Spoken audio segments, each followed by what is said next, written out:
আমরা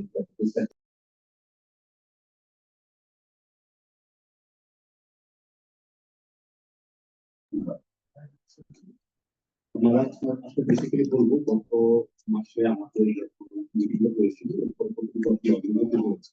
গত মাসে আমরা যে জিনিসটা দেখিয়েছিলাম যে আমাদের বিশেষ করে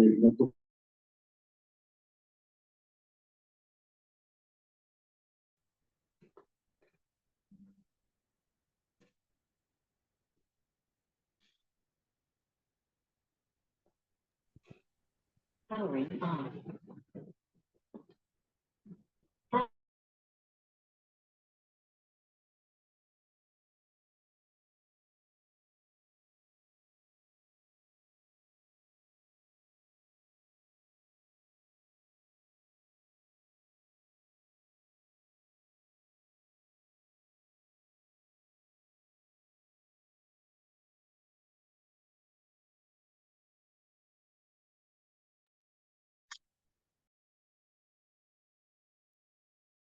হুম, আসসালামু আলাইকুম।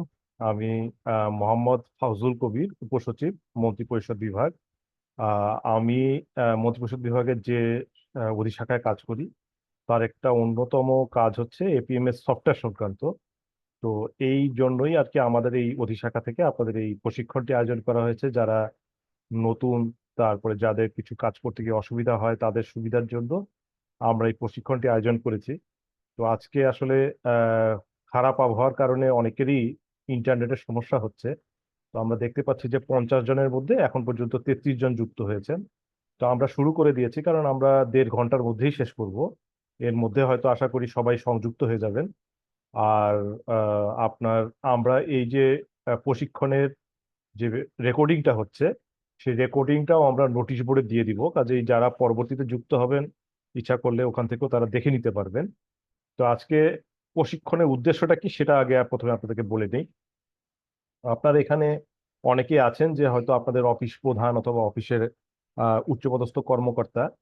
কেউ কেউ আসলে এখানে এই সফটওয়্যার নিজেরাই কাজ করে। আবার কারো কারো ক্ষেত্রে সিনারিও দেখা যাবে যে হয়তো নিজে কাজ করেন না, আপনার সহকারী বা কেউ একজন করে। তা আমি অনুরোধ করব যে আজকে আমরা কয়েকটা বিষয়, আসলে সফটওয়্যারের পুরো খুঁটিনাটি মাত্র 1.5 ঘন্টা এটা দেখানো সম্ভব না। আমরা কিছু বিষয় আপনাদেরকে অবহিত করব, যেটা আসলে সবার জন্যই বোধগম্য। তো আপনার সঙ্গে যদি আপনি নিজে কাজ করেন, ইটস ওকে। আর যদি আপনার সঙ্গে আসলে অন্য কেউ কাজ করে, তাহলে তাকেও আপনি পাশে যদি বসিয়ে আমাদের কথাগুলো শোনান, তাহলে উপকার হবে। যদিও এরকম কেউ আপনার সঙ্গে থাকে, তাহলে আপনারা রাখতে পারেন। এবং পুরো প্রশিক্ষণ জুড়ে আমরা আশা করব, এখানে যেহেতু আমরা ধরেই নিচ্ছি যে মিক্স টাইপের আমরা ব্যবহারকারী পাবো আমাদের সফটওয়্যারে। মিক্স টাইপের এরকম যে কেউ কেউ দীর্ঘদিন কাজ করে ওনারা জানেন সফটওয়্যার কোথায় সমস্যা হচ্ছে বা কাজ করতে গিয়ে কোথায় কোথায় আটকিয়েছেন, এই ধরনের অনেকের অভিজ্ঞতা আছে। আবার কারো কারো ক্ষেত্রে দেখা যাচ্ছে যে হয়তো একেবারেই অভিজ্ঞতা নাই। তো এরকম একটা মিক্স টাইপের আমরা ব্যবহারকারীর সঙ্গে আমরা আসলে প্রশিক্ষণটি মানে কন্টিনিউ করব। তো এই জন্য আমরা আশা করব যে আমরা প্রশ্ন করব, এবং প্রশ্ন করলে কি হবে যে আমাদের ইউজার এক্সপিরিয়েন্সটা আসলে শেয়ার হবে। তখন সবাই মিলে আমরা একসাথে আসলে কাজ করতে পারবো। তো আশা করি, আমি জানি যে আপনাদের মন্ত্রণালয়ের স্যার নিজেই কাজ করে থাকেন, জাহিদ স্যার। তারপরে দপ্তর সংস্থা লেভেলে যদি কেউ থাকেন, তারা যারা একবারে সফটওয়্যারে কাজ করেন, তারাও যদি এখানে শোনেন তাহলে উপকৃত হবেন। কারণ আজকে আমরা মূলত একটা ব্রিজ তৈরি করে দিব। ব্রিজ বলতে কি রকম, যে আমরা আসলে অনেকেই মনে করি যে এপিএ এবং ঊর্ধ্বতন কর্তৃপক্ষ, এই দুই কর্তৃপক্ষের মধ্যে খালি এপিএ সাইন হয়। এপিএ সাইন হয় সত্য, কিন্তু এই যে আপনার সফটওয়্যারের যে ম্যানেজমেন্টটা, এই সফটওয়্যার ম্যানেজমেন্টটা আমরা শুধুমাত্র নিজের এপিএ অগ্রগতি এই কাজগুলোই বেশি ভালো জানি। কিন্তু আপনার যে আওতাধীন অফিসগুলোকে কন্ট্রোল করা, তাদের জন্য যে ব্যবস্থা করা, এই কন্ট্রোলটুকু খুবই ছোট কিছু কাজ, এই জিনিসগুলো আপনাদের অনেকের মধ্যে ধারণা নেই। তো যার ফলে হচ্ছে কি, যে আওতাধীন অফিসগুলো আপনার একটা স্টেজে গিয়ে আটকে যাচ্ছে। তারা আর সফটওয়্যারে শেষ স্টেজ পর্যন্ত যেতে পারছে না। দেখা যাচ্ছে কেউ হয়তো খসড়া এপিএ দাখিল করে বসে আছে, কিন্তু ফার্স্ট কোয়ার্টার সেকেন্ড কোয়ার্টার দিতে পারছে না। অথবা কেউ কেউ দেখা যাচ্ছে যে খসড়াটাই দাখিল করতে পারে নাই। এইরকম কিছু পরিস্থিতি আছে। ঠিক আছে। তো আমি আশা করি যে আপনারা আমার কথা স্পষ্টভাবে সবাই শুনতে পাচ্ছেন। আমি আপনাদেরকে এখন জিজ্ঞেস করব না, কারণ জিজ্ঞেস করলে আবার একটা নয়েজ তৈরি হবে। কাছে আমি আশা করি যদি কেউ না শুনেন তাহলে আমাকে জানাবেন, আমি কন্টিনিউ করছি। তো আমাকে যে কোনো স্টেজে আপনারা থামাতে পারবেন এবং প্রশ্ন করতে পারবেন। তো আমি যেটা বলছিলাম, এখন আমি একটা আপনাদের সফটওয়্যারের স্ক্রিন শেয়ার করব। আশা করি আপনারা দেখতে পাচ্ছেন। আমি শেয়ার করলাম। আমি প্রেজেন্টেশনে যাব না, আমি প্রথমে চলে যাব আমাদের সফটওয়্যার। ঠিক আছে, এই সফটওয়্যারে আমরা এই মুহূর্তে লগ ইন করে আছি আপনার মন্ত্রণালয়ের অ্যাকাউন্ট। ঠিক আছে, এটা আপনার এসএসডি সুরক্ষা সেবা বিভাগ, তাদের একটি অ্যাকাউন্ট।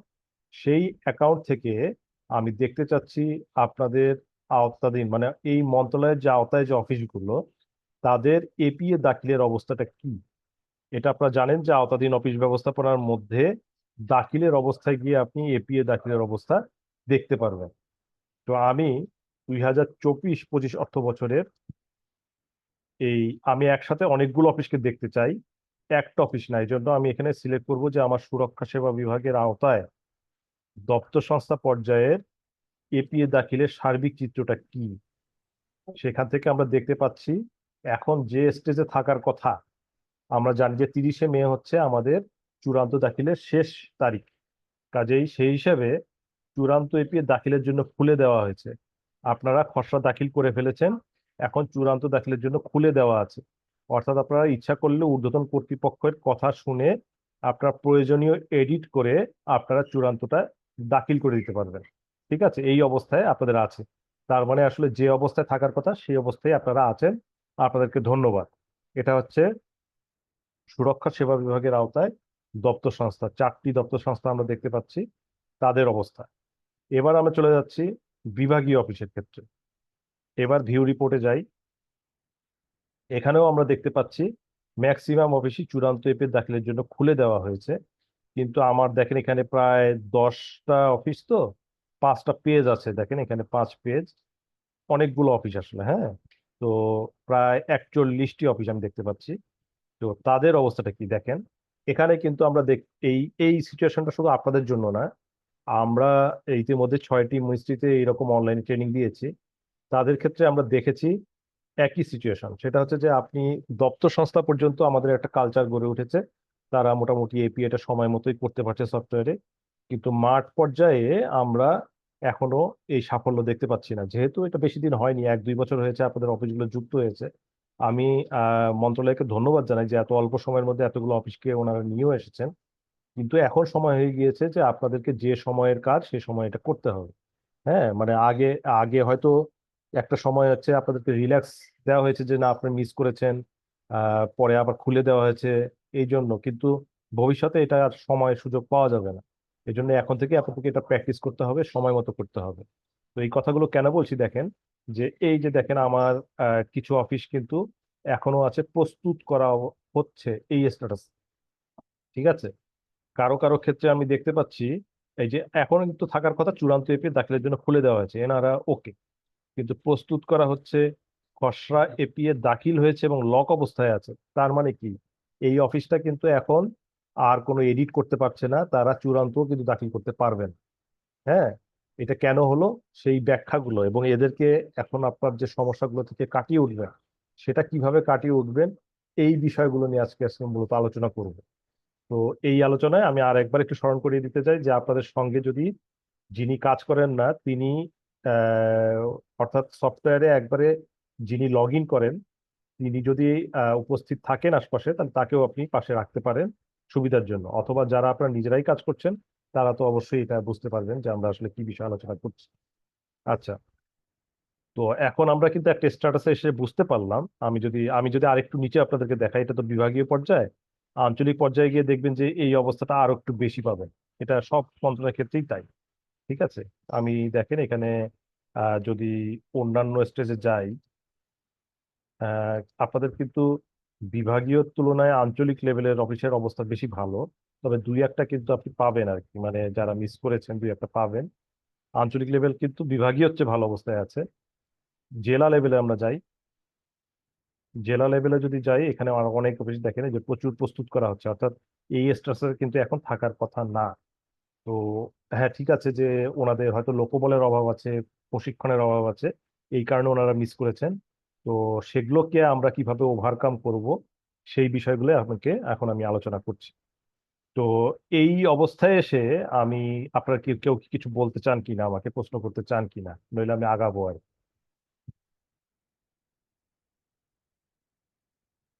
আচ্ছা, যদি প্রশ্ন না থাকে তাহলে আমি আগাচ্ছি। তো আপনারা দেখেছেন যে আমরা কয়েকটা স্ট্যাটাস দেখেছি আমাদের এপিএ দাখিলের অবস্থার। কয়েক রকম স্ট্যাটাস। একটা হচ্ছে প্রস্তুত করা হচ্ছে। এটা কখন দেখায়? হ্যাঁ, এটা হচ্ছে যে যখনই আমরা আমরা কি করি, আমরা ক্যাবিনেট ডিভিশন থেকে যেটা করা হয় সেটা হচ্ছে যে বছরে একটা ক্যালেন্ডার থাকে যে কোন তারিখের মধ্যে আপনাকে কি করতে হবে। সেই অনুসারে আমরা অর্থ বছরের শুরুতে আপনার সময়গুলোকে সেট করে দিই। সেট করে দিলে হয় কি, যেটা যে সময়ে ওপেন হওয়ার কথা সে সময় ওপেন হয়ে যায়, যে সময় এটা লক হওয়ার কথা সেটা সে সময় লক হয়ে যায়। তো বছরের শুরুতে যখন আমরা এটাকে ওপেন করে দেই, তখনই আপনাদের এপিএ দেখাবে। ওপেন করে দেওয়ার অর্থই হচ্ছে আপনাদের অ্যাড এবং এডিট বাটন, যেটা বলে অ্যাড অ্যাড এবং এডিট বাটন আসার মানেই হচ্ছে তখন স্ট্যাটাসটা আসে হচ্ছে প্রস্তুত করা হচ্ছে। এখন এই প্রস্তুত করা হচ্ছে দেখে আপনি কিন্তু বুঝতেই পারবেন না যে আসলে এই সফটওয়্যারে আপনি কি অলরেডি এন্ট্রি করেছেন নাকি করেননি। কারণ এটা একটা মানে কন্টিনিউয়াস প্রসেস। মানে আপনি, কেউ যদি এক লাইন লেখে তাহলেও দেখাবে প্রস্তুত করা হচ্ছে, কেউ যদি পুরা এপিএ পূরণ করে ফেলে তাও দেখাবে প্রস্তুত করা হচ্ছে। এই স্ট্যাটাসটা কখন চেঞ্জ হবে? যখনই আপনি খসড়া দাখিল করবেন। খসড়া দাখিল করলেই সঙ্গে সঙ্গে আপনার স্ট্যাটাস চলে আসবে যে খসড়া দাখিল হয়েছে এবং লক অবস্থায় আছে। আপনি যেটা দেখেছেন কয়েকটা অফিসের ক্ষেত্রে একটু আগে, যে খসড়া দাখিল হয়েছে এবং লক অবস্থায় আছে। তার মানে কি, খসড়া দাখিল করলেই সঙ্গে সঙ্গে আসলে লক হয়ে যায়। এটার কারণ হচ্ছে এই সময় এটা ঊর্ধ্বতন কর্তৃপক্ষ দেখেন। এখন দেখা অবস্থায় যদি আপনি আবার এডিট করতে পারেন তাহলে আসলে এটার প্রপার ম্যানেজমেন্টটা হবে না। এই জন্য খসড়া দাখিল করলেই এটা লক হয়ে যায়। এখন এই লকটা আবার আনলক হবে কোন সময়? এইটা হচ্ছে ক্যাবিনেট নির্ধারিত ক্যালেন্ডার অনুসারে আমরা যে সেট করে দিই, ওই সময় এটাকে আবার চূড়ান্ত দাখিলের জন্য এটা ওপেন হয়ে যায়। কিন্তু যারা এটা মিস করবে, যে আপনি ক্যাবিনেটের নির্ধারিত সময়ের মধ্যে আপনি খসড়া দাখিল করতে ফেল হয়েছে, তখন কিন্তু আপনার দেখা যাবে যে আপনার চূড়ান্তটা আর ওপেন হয় না। তো যিনি একবার পিছিয়ে পড়লেন তার চূড়ান্ত ওপেন না হলে কি হবে? তার চূড়ান্ত ওপেন না হলে তিনি আর এডিট করতে পারবেন না, উনি আবার চূড়ান্ত দাখিল করতে পারবেন না। অর্থাৎ এরপরে আবার কি আছে, ফার্স্ট কোয়ার্টার আছে, সেকেন্ড কোয়ার্টার আছে। অর্থাৎ যিনি একবার সময়টা মিস করবেন তার আসলে সবগুলোই মোটামুটি মিস হয়ে যাবে এবং একের পর এক পিছিয়ে পড়তে থাকবেন। তো এই সমস্যাটাকে আমরা সমাধান করেছি আমাদের সফটওয়্যারে। আগে একটা সময় ছিল যে সেটাও প্রায় 2-3 বছর আগে, তখন হচ্ছে যে এই লক আনলক এই ক্ষমতাগুলো আমরা শুধুমাত্র আমাদের সুপার অ্যাডমিন অর্থাৎ ক্যাবিনেটের অ্যাকাউন্টে দিয়ে রেখেছিলাম। কিন্তু এখন যেহেতু আমাদের অফিসের সংখ্যা অনেক, এপিএমএস সফটওয়্যারে আমাদের বর্তমানে অফিসের সংখ্যা প্রায় 12,000-এর উপরে, 12,500। তো এই এত হিউজ অফিসকে আমরা ক্যাবিনেট থেকে একাই মনিটরিং করতে পারবো না। মনিটরিং বলতে আমি বোঝাতে চাচ্ছি তাদের যে বিভিন্ন সময় বিভিন্ন রকম সমস্যা হয়। সমস্যা বলতে এই যে কেউ একজন টাইম মিস করে ফেললো, তাকে আবার অ্যালাইনমেন্ট করে আনতে গেলে তার সঙ্গে অন্ততপক্ষে 10 বার কথা বলে বিভিন্ন রকম জিনিস ঠিক করতে হয়। তো এই এই পরিস্থিতিগুলো আসলে ক্যাবিনেটের একার পক্ষে এটা কখনোই সম্ভব না। এজন্য আমরা 2-3 বছর আগে থেকে যেটা করেছি, এই মেসেজটাই আপনাদের অনেকের কাছে পৌঁছায়নি। সেটা হচ্ছে আপনার অফিসের সকল কন্ট্রোল আপনি যার সঙ্গে এপিএ সাইন করছেন তার অ্যাকাউন্টে দেওয়া আছে। অর্থাৎ মাত্র 2-1টা কাজ ছাড়া আমাদের কিছু ব্যাপার স্যাপার আছে, যেমন অর্থ বছর নির্ধারণ, আবশ্যিক কৌশলগত উদ্দেশ্যটা এই বছর কেমন হবে, এই কয়েকটা কাজ ছাড়া আমাদের ক্যাবিনেটের অ্যাকাউন্টে যে পাওয়ার দেওয়া আছে আপনাদের অ্যাকাউন্টে ঠিক একই পাওয়ার দেওয়া আছে। অর্থাৎ আপনারা আপনাদের আওতাধীন অফিসের সকল কার্যক্রম আপনারা আপনাদের সফটওয়্যারের মাধ্যমে কন্ট্রোল করতে পারবেন। এই ধারণাটা অনেকের মধ্যে নাই। ঠিক আছে? তো এই ধারণাটা আজকে আপনাদের যারা আপনারা প্রশিক্ষণে যুক্ত আছেন তাদের কাছে মূল মেসেজটাই হচ্ছে যে আপনার অফিসের কন্ট্রোল আপনার আওতাধীন, আওতাধীন না সরি, আপনার ঊর্ধ্বতন অফিসের কাছে দেওয়া আছে। এখন সেটা দেওয়ার পরেও গত 2-3 বছর আগে আমাদের অভিজ্ঞতাটা কি ছিল, সেই অভিজ্ঞতাটা একটু আপনাদের সঙ্গে শেয়ার করি। দেখা যাচ্ছে যে ধরেন আপনাদের একটা জেলা লেভেলের অফিস, তিনি সময় মিস করেছেন। এখন উনি চাচ্ছেন যে আপনার সময়টা একটু আবার ঠিকঠাক করে দিয়ে উনি যেন আবার এপিএটা ঠিকঠাক করে আবার দাখিল করতে পারে। তো তিনি জেলা অফিস, কাজে উনি হয়তো আঞ্চলিক অফিসকে অনুরোধ করেছেন। ঠিক আছে? এখন দেখা যাচ্ছে আঞ্চলিক অফিস যিনি আছেন তিনি শুধু তার এপিআইটাই তৈরি করতে পারেন, তিনি কিভাবে লক আনলক করতে হয় সেটা জানেন না। তো তাহলে এখন তারটা কিভাবে লক আনলক করবেন? এই সমস্যাগুলো আমরা অনেকগুলো মন্ত্রণালয় থেকে পাচ্ছিলাম, অনেকগুলো অফিসের ক্ষেত্রে পাচ্ছিলাম 2-3 বছর আগে। তখন আমরা কি করেছি? তখন আমরা যেটা করেছি সেটা হচ্ছে যে ওই যে আপনার জেলা লেভেল অফিস যিনি সমস্যায় পড়েছেন, তার উপরে যতগুলো ঊর্ধ্বতন অফিস আছে সবার অ্যাকাউন্টে তাদের অফিসের কন্ট্রোলটা আমরা দিয়ে দিয়েছি। অর্থাৎ আপনি যদি কোনো কারণে আপনার আঞ্চলিক অফিসের কাছে হেল্প না পান, তাহলে আপনি বিভাগীয় অফিসকে বলতে পারেন। বিভাগীয় অফিস থেকে যদি হেল্প না পান, আপনার দপ্তর সংস্থাকে বলতে পারেন। দপ্তর সংস্থা থেকে যদি হেল্প না পান, তাহলে আপনি মন্ত্রণালয়কে বলতে পারবেন। মন্ত্রণালয়কে যদি হেল্প না পান, তাহলে আপনারা ক্যাবিনেটকেও বলতে পারবেন। অর্থাৎ সোজা কথা হচ্ছে যে এই আপনি যার সঙ্গে এপিএস সাইন করছেন, সেই লাইন মিনিস্ট্রির সকল অফিসের হাতে আপনার অফিসের কন্ট্রোলটা আছে। এটা আপনাদের জেনে রাখা অত্যন্ত জরুরি, নইলে আপনারা যারা পিছিয়ে পড়েছেন বিশেষ করে তাদের ক্ষেত্রে এই কাজ করতে গিয়ে বারবার অসুবিধা হবে। ঠিক আছে, তো এই তথ্যটা আপনাদেরকে জানিয়ে দিলাম। এখন আমরা ধীরে ধীরে টেকনিক্যাল অংশে যাব। তার আগে কারো কোনো প্রশ্ন আছে কিনা? আমি যতটুকু আলোচনা করলাম এরপরে কোনো প্রশ্ন আছে কিনা?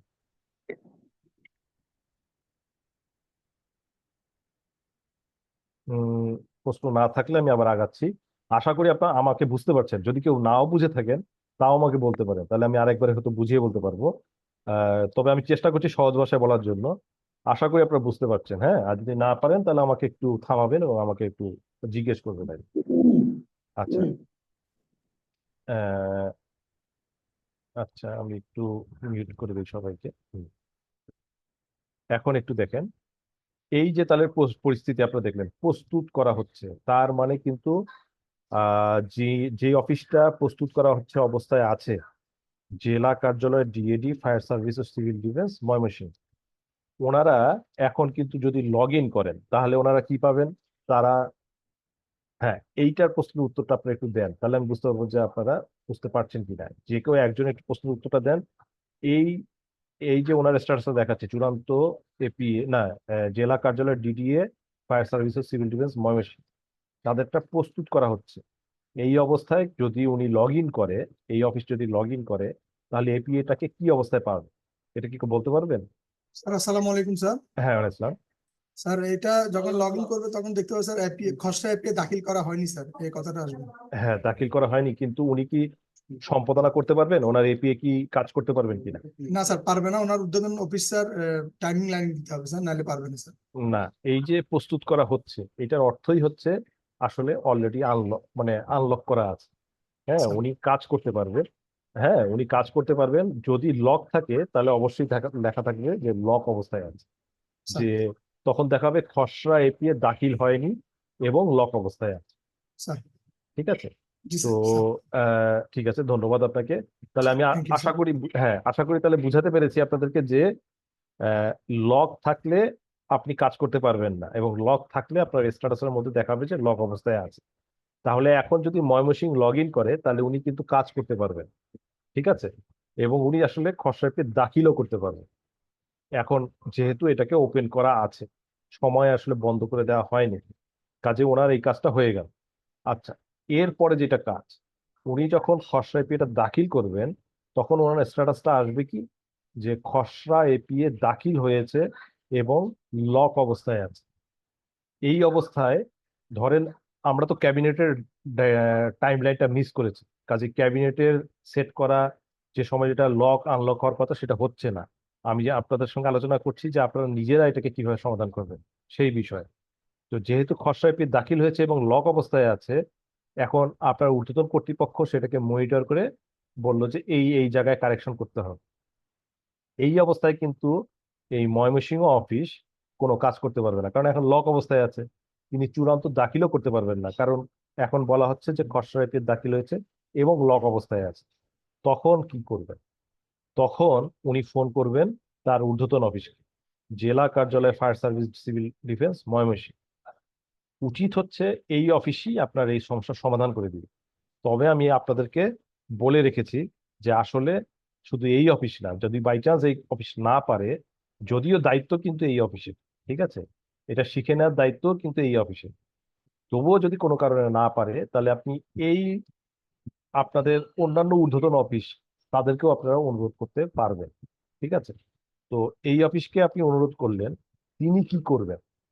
এখন আপনারা যারা যুক্ত আছেন সবাই কিন্তু দুইটা এপিএ নিয়ে কাজ করছেন, একটা হচ্ছে নিজের এপিএ, একটা হচ্ছে আওতাধীন অফিসের এপিএ। তো আপনি যদি আওতাধীন অফিসের এপিএ গুলোকে এইভাবে কন্ট্রোল গুলো ঠিকভাবে না করতে পারেন, তাহলে দেখা যাচ্ছে যে আপনার নিজের এপিএ তো এটার ইফেক্ট পড়বে। এই জন্য আপনারা এই জিনিসগুলো একটু শিখে নেবেন যে আপনার আওতাধীন অফিসগুলোকে আপনি কিভাবে লাইনে নিয়ে আসবেন, আপনার সময়ের মধ্যে সবকিছু নিয়ে আসা। তো এই অফিস এখন কি করবে আমরা সেটা দেখব। আমি ধরে নিচ্ছি এখন আমি লগ ইন করে আছি এই অফিসের অ্যাকাউন্টে, হ্যাঁ, জেলা কার্যালয় fire service civil defence Mymensingh. তিনি কি করবেন? আওতাধীন অফিস ব্যবস্থাপনায় যাবেন। যাওয়ার পরে এই যে এখানে আছে এপিএ দাখিলের সময় নির্ধারণ, ঠিক আছে, আমরা এই বাটনে যাব। আসলে লক এবং আনলক বলতে বোঝায় হচ্ছে সময় নির্ধারণ করে দেওয়া, কোন সময়টাতে এটা ওপেন থাকে সেটাই হচ্ছে নির্ধারণ করে দেওয়া। তো আমরা কি করব, 2024-25 অর্থ বছরের ওনার তো খসড়া এপিএ দাখিল হয়ে গিয়েছে আমরা ধরে নিয়েছি। এখন কি করব, চূড়ান্ত সিলেক্ট করব, খসড়া কিন্তু ওপেন করব না, খসড়া যেহেতু দাখিল হয়ে গিয়েছে। যদি খসড়া ওপেন করতে হতো তাহলে আপনি খসড়া সিলেক্ট করতেন। এখন চূড়ান্ত দিলেন। চূড়ান্ত দেওয়ার পরে আপনি, ওটা একটা ছিল জেলা লেভেলের অফিস। এখন আপনি যদি এটার আওতায় জেলা অফিসগুলোকে যদি আপনি সিলেক্ট না করেন, তাহলে হবে কি, সকল অফিস একসাথে আনলক হয়ে যাবে। আর যদি আপনি পার্টিকুলারলি ময়মনসিংহ সিলেক্ট করেন, ময়মনসিংহ যেটা আমরা চাচ্ছিলাম, খুব সম্ভবত এই অফিসটা, ঠিক আছে, আবার একসাথে আপনি কয়েকটা অফিসকেও সিলেক্ট করতে পারবেন, সেটারও সুযোগ দেওয়া আছে। দিয়ে আপনি আজকে থেকে শুরু করে দেখেন ব্যাক ব্যাকের যে ডেট গুলো সেগুলো সব ডিসেবল হয়ে আছে, কারণ ব্যাক ডেটে কোনো কিছু সেট করা যায় না। এই কারেন্ট ডেট থেকে শুরু করে আপনি একদিন দিবেন না 2 দিন দিবেন না 3 দিন দিবেন, তো আমি একটা দিলাম আর কি। আপনারা সাধারণত 1 বা 2 দিনের বেশি দিবেন না। 1 বা 2 দিনের বেশি দিলে হয় কি, ওই আবার ভুলে যায়, আবার ডেডলাইন মিস করে। এটা আমাদের অভিজ্ঞতা থেকে আমরা বলছি, আপনারা 1 দিন বা 2 দিনের বেশি দিবেন না। দিয়ে সেট করলেই হবে কি, ওনার ওইটা যেহেতু মানে এখন আমি দেখাতে পারছি না, কারণ সেট করলে উনি তো এখন আসলে খসড়াই দাখিল করেননি। এই সেট করুন কমান্ড দিলেই তাদের ওটা আনলক হয়ে যাবে। তখন তার স্ট্যাটাসটা দেখাবে যে খসড়া এপিএ, সরি, চূড়ান্ত এপিএ দাখিলের জন্য ওপেন মানে উন্মুক্ত করা হয়েছে, বা এই ধরনের একটা কিছু বলবো, যে চূড়ান্ত এপিএ দাখিলের জন্য খুলে দেওয়া হয়েছে। এই যে আমাদের এই যে এই স্ট্যাটাস চলে আসবে, চূড়ান্ত এপিএ দাখিলের জন্য খুলে দেওয়া হয়েছে। এটার অর্থ হচ্ছে কি, খুলে যেহেতু দেওয়া হয়েছে তার মানেই হচ্ছে এটা আনলক হয়ে গেছে, আপনি কাজও করতে পারবেন। আর চূড়ান্ত এপিএ দাখিলের জন্য কাজেই আপনি চূড়ান্ত দাখিল করতে পারবেন। আপনারা তো জানেন যে এপিএটা দাখিল হয় কোথা থেকে, এই যে এপিএ দাখিল করুন বাটন থেকে। আপনি খসড়া দাখিল করতে গেলে এখান থেকে, আর চূড়ান্ত এপিএ দাখিল করতে গেলে এখান থেকে। আপনি চূড়ান্ত এপিএ দাখিল করুন বাটনে গিয়ে তখন আপনি চূড়ান্ত এপিএ দাখিল করে দিতে পারবেন। এইটুক বুঝাতে গিয়ে কাউকে বুঝতে অসুবিধা হয়েছে কিনা, আমি যতটুকু এখন বললাম আর কি। এটা কিন্তু অত্যন্ত গুরুত্বপূর্ণ টেস্ট। না বুঝলে আপনি আবার আমাকে বলতে পারেন, কেউ যদি না বুঝে থাকে।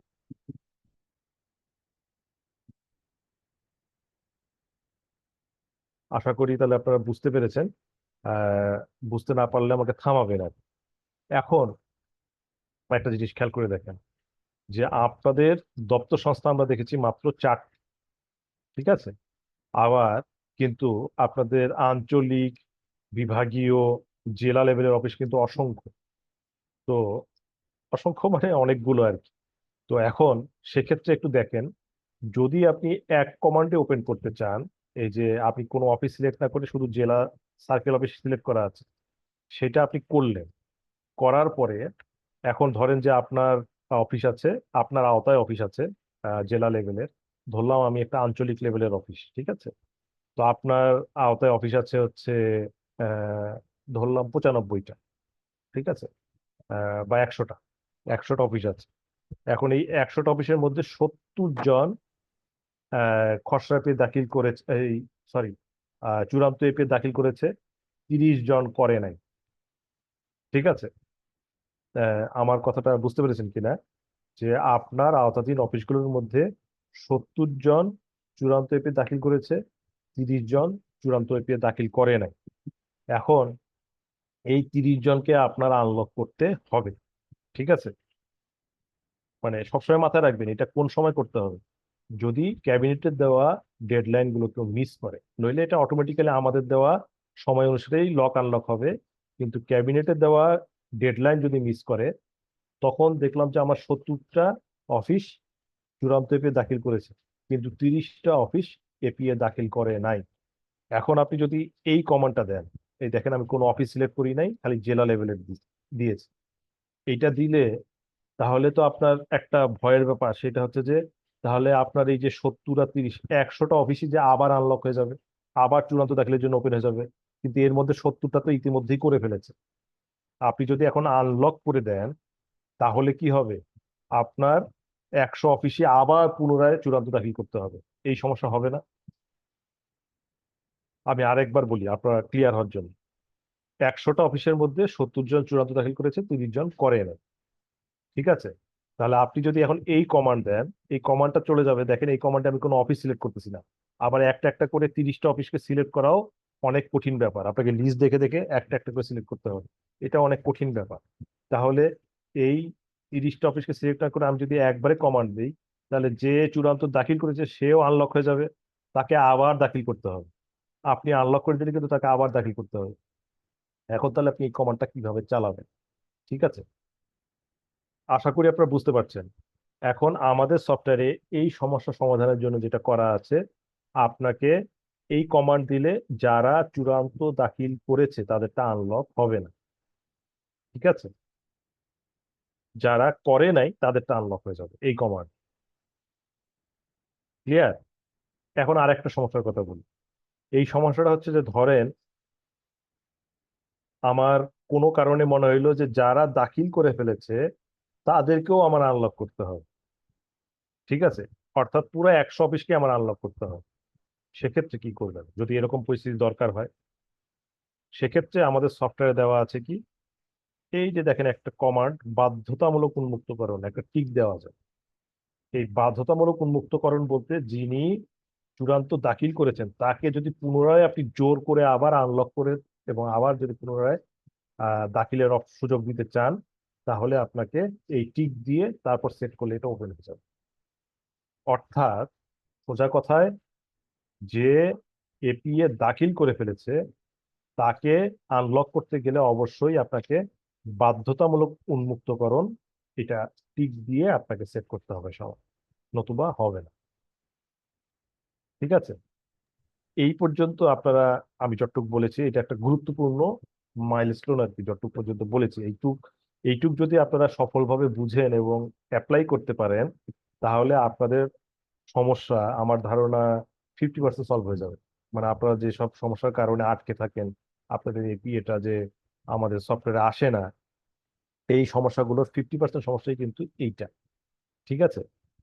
এই ব্যাপারে কি কারো কোনো প্রশ্ন আছে কিনা বা কোনো বুঝতে অসুবিধা হয়েছে কিনা প্লিজ একটু যদি জানান।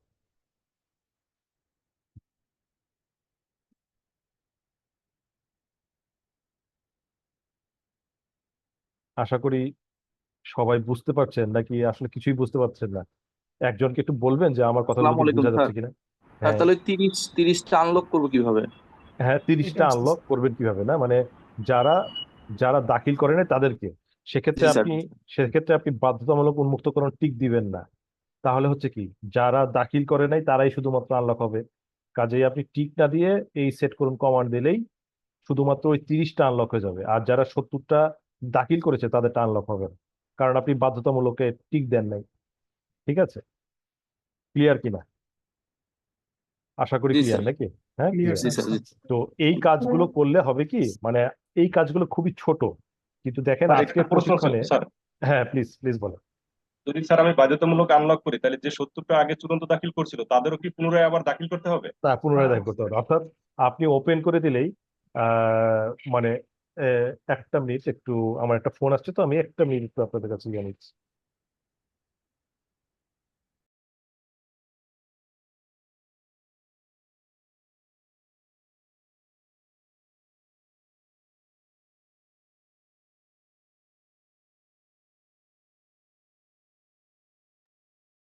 হ্যাঁ, সরি, একটা ফোন এসেছিল আর কি। তো যেটা বলতে চাচ্ছিলাম যে আপনি তো ওই 70টা অফিসকে যদি সিলেক্ট না করে, তাহলে ওদেরটা যে অবস্থা ছিল সে অবস্থায় থাক। আর যদি আপনি কেউ একজন দাখিল করে ফেলেছে তাকে যদি পুনরায় আপনি ওপেন করে দেন, তাহলে সে এডিট করে তাকে আবার চূড়ান্ত দাখিল করতে হবে, নইলে সব সময় দেখাবে যে সে চূড়ান্ত দাখিল করেন। ঠিক আছে? অর্থাৎ যতবার আনলক হবে ততবার তাকে দাখিল করতে হবে। হ্যাঁ, কারণ আনলক করার অর্থই হচ্ছে তাকে একটা সময় তো বলতে হবে যে আমি এডিট সম্পন্ন করেছি, এখন আপনার পালা। এইটাই হচ্ছে সেই চূড়ান্ত দাখিল। এখন আপনি Yes, যদি sir. ওই চূড়ান্ত দাখিল না করেন, তাহলে আসলে ওই ঊর্ধ্বতন কর্তৃপক্ষ বুঝতে পারবে না যে আপনার এডিট শেষ, আপনি কনফার্ম করলেন, সেই জিনিসটাই আসলে চূড়ান্ত দাখিল। ঠিক আছে? তো Clear, sir. এই, হ্যাঁ, থ্যাংক ইউ। তো এই ছোটখাটো বিষয়গুলোর জন্যই আসলে অনেকের এপিএ গুলো আটকে থাকে। হ্যাঁ, তো আমরা চেষ্টা করব যে আপনারা আজকের প্রশিক্ষণের মাধ্যমে এই সমস্যাগুলো ওভারকাম করে ফেলবেন। একটা সময় কিন্তু আপনাদের অ্যাকাউন্টে আর এই ক্ষমতাগুলো থাকবে না। এখন পর্যন্ত দেওয়া আছে কি জন্য? যাতে আপনারা আমাদের এই আহ, উম, মানে আমাদের এপিএ সময় মতো করার যে প্র্যাকটিস, সফটওয়্যারের মাধ্যমে যে কাজগুলো করার যে প্র্যাকটিস, এটা এখনো মাঠ পর্যায়ে সেভাবে গড়ে ওঠেনি। এই জন্য আমরা আপনাদের অ্যাকাউন্টে এই ক্ষমতাগুলো দিয়ে রেখেছি। কিন্তু একটা সময় থাকবে যখন আসলে আর আপনাদের এই অ্যাকাউন্টে এই ক্ষমতাগুলো আর থাকবে না। এটা ক্যাবিনেট যেটা দিয়েছে সেটাই, আপনারা আর কোনো কিছু করতে পারবেন না। কিন্তু তার আগে তো 2-3 বছর মানুষকে একটা চর্চার মধ্যে নিয়ে আসতে হবে, তাদেরকে তো একটা স্টেজে নিয়ে আসতে হবে। এই জন্য আপনাদের অ্যাকাউন্টে এই ক্ষমতাগুলো দেওয়া আছে। তো আমি এখন ধীরে ধীরে ধীরে আরো যে আপনারা অনেক বেশি ক্ষমতাবান, সেই ক্ষমতাগুলো আপনাদেরকে দেখাবো একে একে। হ্যাঁ, এখন এই যে কমান্ডটা দিলেন, আপনারা তো অনেকেই মনে মনে খুশি হচ্ছেন যে আমরা তো শিখে নিলাম, কিন্তু এর পরেও অনেকে অনেক সমস্যা ফেস করছে। কি সমস্যা ফেস করছে সেটা আপনি আপনাদেরকে জানেন। আপনি কমান্ডটা দিলেন, ওই পক্ষ থেকে আপনার কাছে ফোন আসবে যে না, আমারটা তো আনলক হয়নি। তখন কি করবেন? এই এই জিনিসগুলো বারবার আপনারা ফেস করবেন আর কি। তো এই সমস্যাগুলো আমরা অভিজ্ঞতা থেকে, আমাদের অভিজ্ঞতায় কি হয়েছে সেটা শেয়ার করলে আপনারা এই সমস্যাগুলো কিভাবে সলভ করতে হয় বুঝতে পারবেন। আপনি কমান্ড চালানোর সময় সব সময় দেখবেন যে তার স্ট্যাটাসটা কি। আপনি কমান্ড করলে দেখা যাবে, সরি, আহ, আপনি কমান্ড করলে সে লক বা আনলক হলো কিনা, আমি কোথা থেকে দেখালাম জানি, ভুলে গিয়েছি, দাঁড়ান।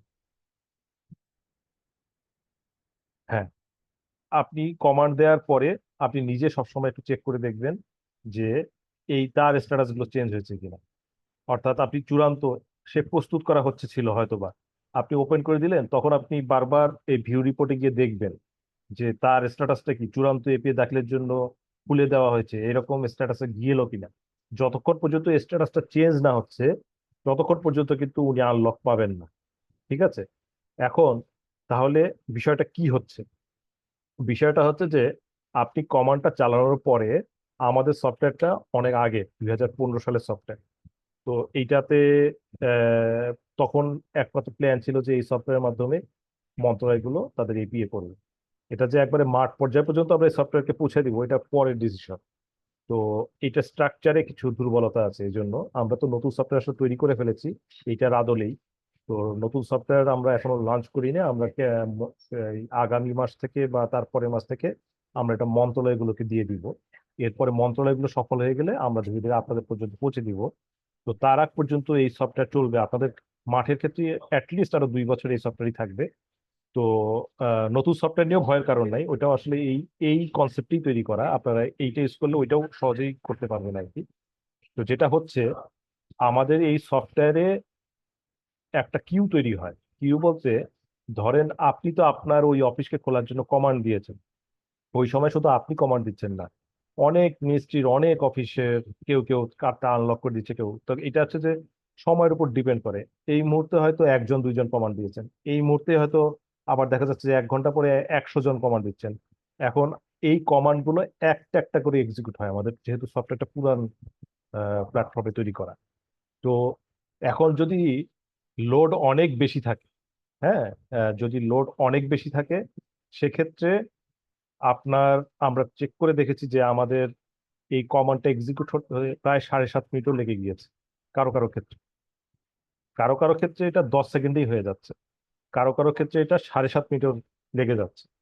তো এই জন্য আমরা আপনাদেরকে অনুরোধ করব, আপনারা যখন এই কমান্ডটা দিবেন তখন আপনারা এই স্ট্যাটাসটা দেখবেন এখান থেকে এপিএ দাখিলের অবস্থা, এবং ওই পার্টিকে আপনি বলবেন যে, অর্থাৎ যারটা আপনি আনলক করে দিয়েছেন তাকে আপনি বলবেন যে 10 মিনিট পরে চেষ্টা করেন। হ্যাঁ, এইটা খুব উল্লেখযোগ্য যে আপনি বলছেন 10 মিনিট পরে চেষ্টা করেন। আরেকটা বিষয় আছে, সেটা হচ্ছে যে আমাদের এই যে আপনি লক নাকি আনলক, আপনার কোয়ার্টারলি প্রতিবেদন লক থাকবে না আনলক থাকবে, এই ফিচারগুলো লোড হয় আমাদের সফটওয়্যারে কোন অবস্থায়? যখন আপনি লগ ইন করেন। এখন ধরেন কেউ একজন লগ ইন অবস্থায় বসে আছে, এই অবস্থায় আপনি তাকে, সে লক অবস্থায় ছিল, তাকে আপনি আনলক করে দিলেন। যেহেতু সে লগ ইন করে বসেই আছে, তার কিন্তু এই নতুন স্ট্যাটাসটা তার অ্যাকাউন্টে লোড হবে না। সে যদি আবার লগ আউট করে নতুন করে লগ ইন করে, তাহলে তার ওই স্ট্যাটাসটা চেঞ্জ হবে, তার আগে হবে না। এই জন্য আপনার কাজ হচ্ছে, যে আপনাকে রিকোয়েস্ট করলো খুলে দেওয়ার জন্য, তাকে আপনি এই আনলক করে বলবেন যে একটু 10 মিনিট পরে ট্রাই করেন এবং লগ আউট করে লগ ইন করেন। যদি সে লগ আউট করেই থাকে, সে যে লগ ইন করে না থাকে, তাহলে তো শুধু লগ ইন করলেই হবে। কিন্তু আপনি কমান্ডটা দেওয়ার পরে তাকে বলবেন 10 মিনিট পরে ট্রাই করতে, মানে সেফটির জন্য। হয়তোবা সে 10 সেকেন্ড পরেই পাবে, কিন্তু কোনো কোনো ক্ষেত্রে 7.5 মিনিট লেগে যায়। এই জন্য বলবেন 10 মিনিট পরে ট্রাই করেন এবং লগ আউট করে লগ ইন করেন। এই কথাটা তাকে একটু জানাই দিবেন। এবং আপনার কাজ হচ্ছে, আপনি এখানে স্ট্যাটাসটা দেখবেন যে তার স্ট্যাটাসটা চেঞ্জ হলো কিনা। অর্থাৎ হয়তো আগে ছিল যে খসড়া এপিএ দাখিল হয়েছে এবং লক অবস্থায় আছে, আপনি এটাকে আনলক করে দিলেন, তখন এটা দেখাবে চূড়ান্ত এপিএ দাখিলের জন্য খুলে দেওয়া হয়েছে কিনা। যদি দেখেন যে হ্যাঁ, স্ট্যাটাসটা চেঞ্জ হয়েছে, তার অর্থ আপনি নিশ্চিত থাকেন ওই প্রান্তে ও তিনি এখন ঠিক পাবেন। ঠিক আছে? তখন যদি আপনাকে ফোন করে বলে যে কই, আমি তো এখন আনলক পাচ্ছি না, কিন্তু আপনার স্ট্যাটাসটা কিন্তু চেঞ্জ হয়ে গিয়েছে, তাহলে আপনি বুঝে নিবেন সে আসলে লগ আউট করে লগ ইন করে নাই। তখন তাকে বলবেন লগ আউট করে লগ ইন করতে, কারণ আপনি এই স্ট্যাটাস ঠিক থাকার অর্থ এটা নেভার মিস, মানে আপনার এটা কখনোই মিস যাবে না, অবশ্যই সেটা আনলক হয়েছে এখানকার স্ট্যাটাসটা যদি চেঞ্জ হয়। ঠিক আছে? আশা করি এতক্ষণ যেটা বুঝালাম আপনারা বুঝতে পেরেছেন নাকি? আমরা কিন্তু 11:30টার মধ্যেই শেষ করব। আর 50 মিনিটের মতো একটু আপনার ধৈর্য সহকারে আপনারা একটু শুনবেন। তো আশা করি আমি যতটুকু বুঝাচ্ছি আপনারা বুঝতে পেরেছেন নাকি? একটু জানাবেন, মানে আপনাদের কারো জি স্যার, অসুবিধা হচ্ছে কিনা? এতটুকু জি স্যার, জি বুঝতে স্যার। আমরা ক্লিয়ার স্যার। বুঝতে পারছেন না? ঠিক আছে, তাহলে জি আমি স্যার। আবার একটু আপনাদেরকে মিউট করে দিই। আচ্ছা, এইবার চলে যাব আরো কিছু আহ, বিষয় নিয়ে আপনাদের সঙ্গে একটু আলোচনা করা দরকার। সেটা হচ্ছে যে আপনারা যখন এপিএ দাখিল করেন, তখন দেখবেন যে একটা অপশন থাকে, খসড়া এপিএ সম্পাদনার জন্য অনুরোধ করুন, চূড়ান্ত এপিএ সম্পাদনার জন্য অনুরোধ করুন। তাহলে এই বাটনগুলোর কাজ কি, এইটা সম্পর্কে একটু আপনাদের ক্লিয়ার কনসেপশন থাকা দরকার। এটা আপনারা কখন ব্যবহার করবেন, কোন সময় এটা ব্যবহার করবেন, কিভাবে এটা ব্যবহার করা যায়, এই বিষয়গুলো একটু আলোচনা করছি। এটা স্বাভাবিক যে আপনি খসড়া এপিএ দাখিল করার পরে আপনার কাছে মনে হলো যে না, আমি তো এখানে ভুল করে ফেলেছি, এটা একটু সংশোধন করা দরকার। এটা মানে অস্বাভাবিক না, এটা অনেক অফিসের ক্ষেত্রেই আমরা পাই এবং দরকারও হয় আর কি। তো তখন আপনি আসলে কি করবেন? তখন কি আপনি আবার ঊর্ধ্বতন কর্তৃপক্ষকে ফোন করে ওপেন করতে বলবেন, নাকি কি করবেন? সেই বিষয়টা নিয়ে আলোচনা করতে চাই। ধরেন আমার খসড়া দাখিলের সময়সীমা ছিল 30শে এপ্রিল। 30শে এপ্রিল, ঠিক আছে? এখন আপনি 25শে এপ্রিল তারিখে আপনার খসড়াটা দাখিল করে ফেললেন। করার পরে আপনার কাছে মনে হলো যে আমার এটা আবার একটু সংশোধন করা দরকার। ঠিক আছে? এখন আপনি কি করবেন? আপনার কিন্তু 30শে এপ্রিলের মধ্যে করার কথা, আপনি 25 তারিখে অবস্থান করছেন এবং খসড়া দাখিলের সময়সীমা এখনো কিন্তু শেষ হয়ে যায়। এই অবস্থায় আপনি কি করবেন? আপনি এখান থেকে সম্পাদনার জন্য রিকোয়েস্ট করবেন। এই সম্পাদনার রিকোয়েস্টটা যাবে শুধুমাত্র একটা অ্যাকাউন্টে। কার অ্যাকাউন্টে? যার সঙ্গে আপনি এপিএস সাইন করেন, অর্থাৎ আপনার ঊর্ধ্বতন কর্তৃপক্ষ। ওনার অ্যাকাউন্টে গিয়ে উনি এটাকে শুধুমাত্র, আমি এটা এখানে তো নাই, আমি আমার অ্যাকাউন্ট থেকে একটু দেখাই যে এটা রিকোয়েস্ট গুলো কিভাবে দেখায়। এপিএ সম্পাদনার জন্য তথ্য অনুরোধ। হ্যাঁ, দেখেন এই যে এখানে আমি যদি এটা তালাটা খুলে দিই, তাহলেই এটা ওই রিকোয়েস্ট, এগুলো বিভিন্ন মন্ত্রণালয় থেকে আমাদের কাছে রিকোয়েস্ট আসছে, যেহেতু আমাদের সঙ্গে এপিএ করে মন্ত্রণালয়গুলো, এই জন্য এগুলো হচ্ছে মন্ত্রণালয়ের রিকোয়েস্ট গুলো। তো এই যদি এটা খুলে দেওয়া হয়েছে ইতিমধ্যে, এই জন্য এটা দেখাচ্ছে না। আমি যদি ক্রস দেই, তাহলেই হচ্ছে যে সঙ্গে সঙ্গে এটা বলবে যে না, আপনি আর সম্পাদনা করতে পারবেন না। আর যদি তালাটা খুলে দেই, তাহলে এটা আবার লক হবে এবং উনি আবার খসড়া এপিএ দাখিল করতে পারবেন। কিন্তু অবশ্যই মাথায় রাখবেন, এটা হচ্ছে শুধুমাত্র সেই সময়ের মধ্যে যদি আপনার খসড়া এপিএ দাখিলের সময়সীমা পার না হয়ে যায়। অর্থাৎ 30শে এপ্রিল, তো 30শে এপ্রিল পর্যন্ত আপনি সম্পাদনার জন্য রিকোয়েস্ট পাঠাতে পারবেন। ঠিক আছে, এরপরে আপনি 31শে এপ্রিল দিয়ে আর সম্পাদনার রিকোয়েস্ট পাঠাতে পারবেন না। ঊর্ধ্বতন কর্তৃপক্ষ এটাকে আর আনলক করলেও আনলক হবে না। তখন আপনাকে কি করতে হবে, ওই যে এপিএ সম্পাদনার জন্য সময় নির্ধারণ করে দিতে হবে। তবে সবসময় মাথায় রাখবেন, খসড়া এপিএ এই সফটওয়্যারে একবারই দাখিল করা যায়, যত সম্পাদনা করা যায়। কিন্তু ওই আপনি খসড়া এপিএ একবার দাখিল করে ফেললে এটাকে আর আনলক করা যায় না। তখন আপনাকে চূড়ান্ত ওপেন করে দিতে হয়। চূড়ান্ত ওপেন করে দিলে কিন্তু আপনি অ্যাড এডিট সবকিছুই করতে পারছেন। ঠিক আছে, তো খসড়া এপিএ দাখিল করা যায় এবং সম্পাদনার জন্য রিকোয়েস্ট করা যায়। কতবার করা যায়? ধরলাম আমি 25 তারিখে একবার সম্পাদনা রিকোয়েস্ট করলাম, আবার 25 তারিখে সাবমিট করে দিলাম, 26 তারিখে আবার সম্পাদনা করলাম, সম্পাদনা রিকোয়েস্ট করলাম, সম্পাদনা করে দিলাম। এভাবে কতবার আপনাকে করতে হবে? এই সফটওয়্যারে এটা 2বার দেওয়া আছে, এতবার লাগে না। কিন্তু হায়েস্ট আপনি 2বার সম্পাদনার জন্য রিকোয়েস্ট পাঠাতে পারবেন, এর বাইরে আপনি আর পাঠাতে পারবেন না। চূড়ান্ত এপিএ দাখিলের পরে আপনি শুধুমাত্র একবারই সম্পাদনার জন্য রিকোয়েস্ট পাঠাতে পারবেন, এবং সেটার ক্ষেত্রে কিন্তু একই জিনিস। অর্থাৎ চূড়ান্ত দাখিলের সময়সীমা নির্ধারণ করা আছে, এই সময়ের মধ্যে যদি থাকেন তাহলে আপনি সম্পাদনের জন্য রিকোয়েস্ট পাঠাতে পারেন এবং তখন কাজ করবেন। তো আশা করি আপনাদের অনেকেই এখন বুঝতে পেরেছেন, অনেকেই সম্পাদনের জন্য রিকোয়েস্ট পাঠান, ঊর্ধ্বতন কর্তৃপক্ষ খুলে দেয়, আপনার এপিএ আনলক হয় না। এটা কেন হয় এই বিষয়টা আশা করি আপনারা এখন বুঝতে পেরেছেন। এবং তাহলে এটাকে সমাধান কিভাবে করবেন, সেক্ষেত্রে তখন আপনাকে ঊর্ধ্বতন কর্তৃপক্ষকে বলে সময় নির্ধারণ করে নিতে হবে। সম্পাদনার রিকোয়েস্ট টাইম যদি উত্তীর্ণ হয়ে যায়, সম্পাদনার রিকোয়েস্টের জন্য সময় হচ্ছে যতক্ষণ পর্যন্ত সময় আগে থেকে নির্ধারণ করা ছিল, এই সময়ের মধ্যেই আপনি একমাত্র সম্পাদনার জন্য রিকোয়েস্টটা পাঠাতে পারেন। আশা করি বুঝতে পেরেছেন।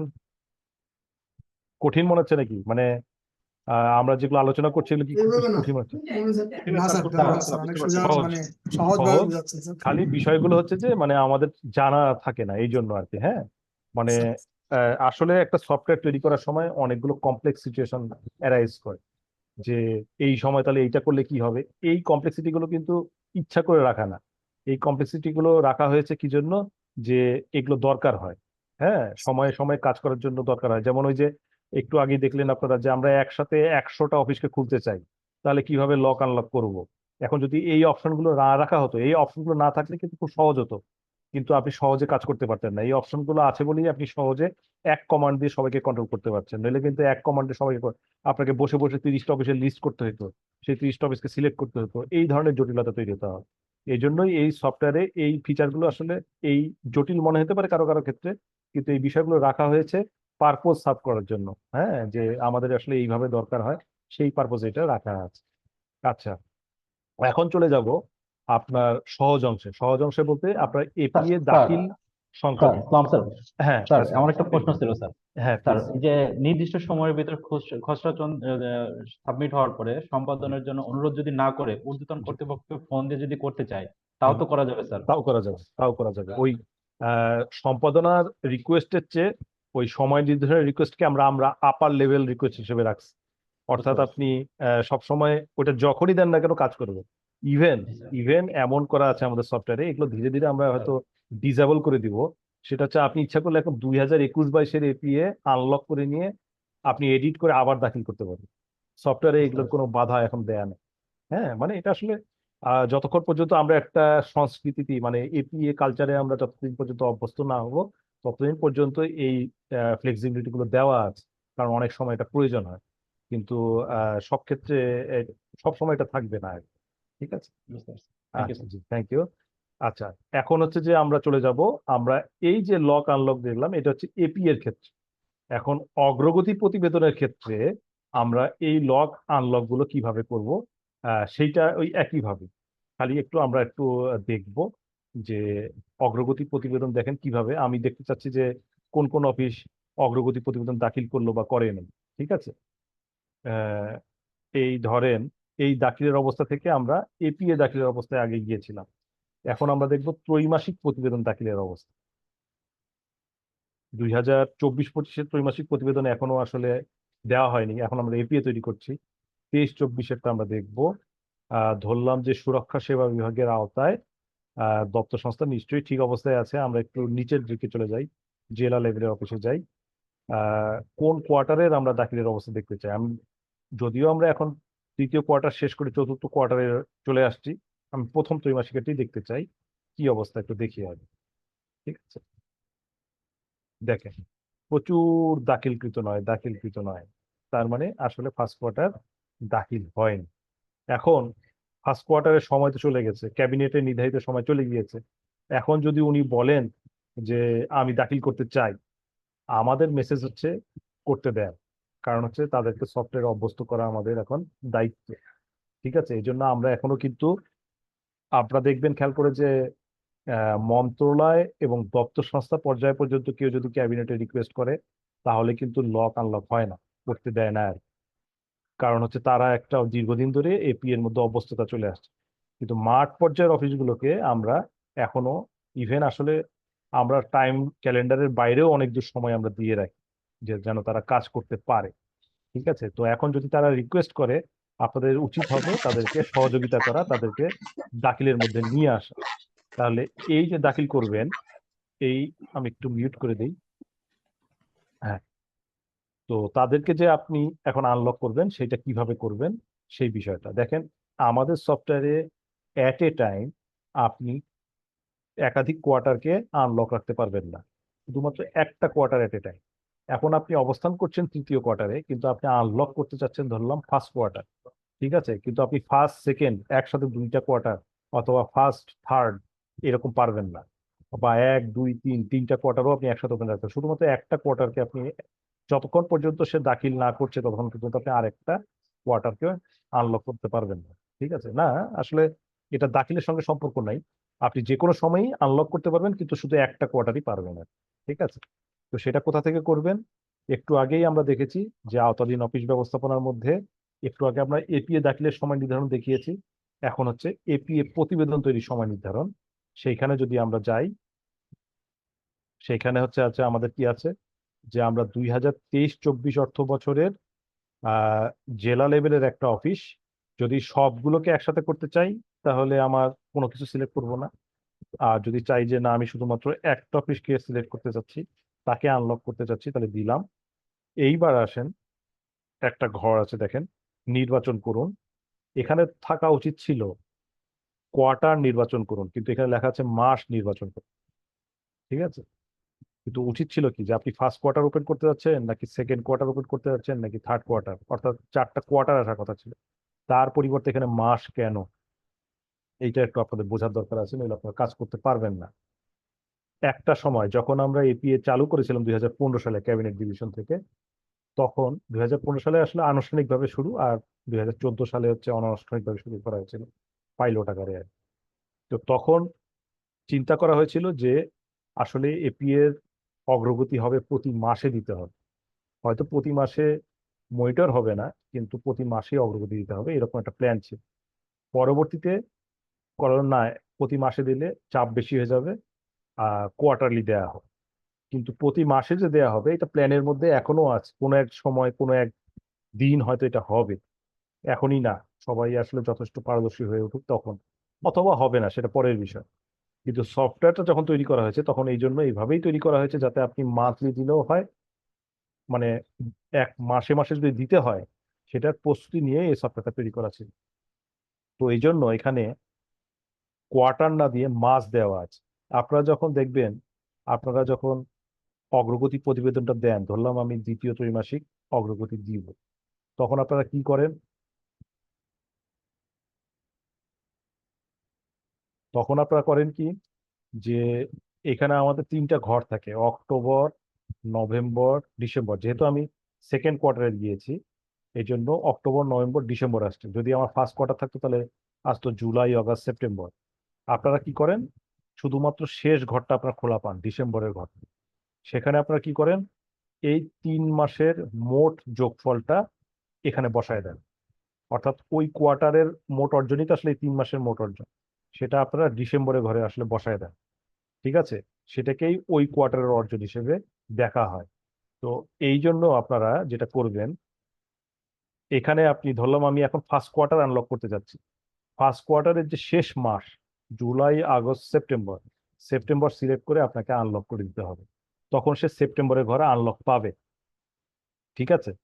এখন কেউ কেউ ভুল করে আগস্ট যদি ওপেন করে দেন, সেটাও কাজ করবে, কিন্তু তখন আপনাকে আগস্টের ঘরে বসাতে হবে আপনার মানটা। কিন্তু আমরা যেটা রুলস ফলো করি, আপনারা সবসময় সব কোয়ার্টারের শেষ মানটাকে ওপেন করে দিবেন এবং সেখানে 3 মাসের রেজাল্টটা বসাতে হবে। কোনোদিন যদি ক্যাবিনেট থেকে সিদ্ধান্ত নেয় যে না প্রতি মাসে দিতে হবে, তখন আপনাকে এরকম হয়তো প্রতি মাসে মাসেই, ক্যাবিনেট তো ওপেন করেই দিবে, প্রতি মাসে মাসে এগুলোকে একটা একটা করে আনলক করতে হবে। ঠিক আছে? নিশ্চয়ই আশা করি আমি যতটুকু বুঝাইলাম এটা ক্লিয়ার হতে পেরেছে। তা আমি সেপ্টেম্বর মাস দিলাম, দেওয়ার পরে আজকে থেকে শুরু করে এই দেখেন আগের ডেটগুলো সব ব্ল্যাঙ্ক হয়ে আছে। আমি 4-5 দিন বা 2 দিন যেটাই হলাম দিলাম, দিয়ে সেট করুন করলেই কিন্তু তার ওই কোয়ার্টারটা ওপেন হয়ে যাবে। একইভাবে কেউ যদি ফার্স্ট কোয়ার্টারটা দাখিল করার পরপরই আপনাকে বলে যে আমি আবার ভুল করে ফেলেছি, আবার ওপেন করে দেন, সেক্ষেত্রে সে যদি দাখিল করে ফেলে তাহলে আপনাকে বাধ্যতামূলক টিক দিতে হবে। আর যদি সে না, প্রথমবারের মতো আপনি ওপেন করে দিচ্ছেন, তাহলে বাধ্যতামূলক টিক দিতে হবে না, শুধু নর্মালি সেট করে দিলেই হয়ে যাবে। আবার একইভাবে দেখেন, একটু আগে এপিএ দাখিলের ক্ষেত্রে যেমন ছিল, একইভাবে দেখেন আপনারা যখন অগ্রগতি দেন, প্রত্যেকটা অগ্রগতির নিচেই কিন্তু সম্পাদনার জন্য অনুরোধ করুন আছে। এটাও যদি সময়ের মধ্যে ওই এপি এর কনসেপ্টেই, এপিএ দাখিল যেরকম সময়ের মধ্যে যদি থাকে, তাহলে আপনি এখান থেকে প্রতি কোয়ার্টারের জন্য একবার করে রিকোয়েস্ট পাঠাতে পারবেন সম্পাদনের জন্য অনুরোধ করে। যদি এটা সময়ের মধ্যে থাকে, তাহলে আপনি আবার ঊর্ধ্বতন কর্তৃপক্ষ আনলক করে দিলেই আপনার এটা আনলক হয়ে যাবে। আর যদি এই সময় পার হয়ে যায়, তাহলে আপনার সময় নির্ধারণ করে দিবেন, তাহলে আপনার এটা সময় নির্ধারণ অনুসারে আনলক হয়ে যাবে। তো আমরা এখন পর্যন্ত যেটা আলোচনা করেছি যে আমার এপিএ দাখিল কেউ যদি মিস করে, তাহলে আপনারা তাকে কিভাবে সহযোগিতা করবেন, এটা যদি আমি শিখাতে পারি, আমার আজকের প্রশিক্ষণ 50% সফল। আপনি যদি প্রতিবেদন দাখিলটা কিভাবে লক আনলক করে দিতে হয়, সেটা যদি আপনি শিখে থাকেন, তাহলে আজকে এটা 20% সফল, 70%। আর 30% সামনে আমরা আলোচনা করব আর আধা ঘন্টায়।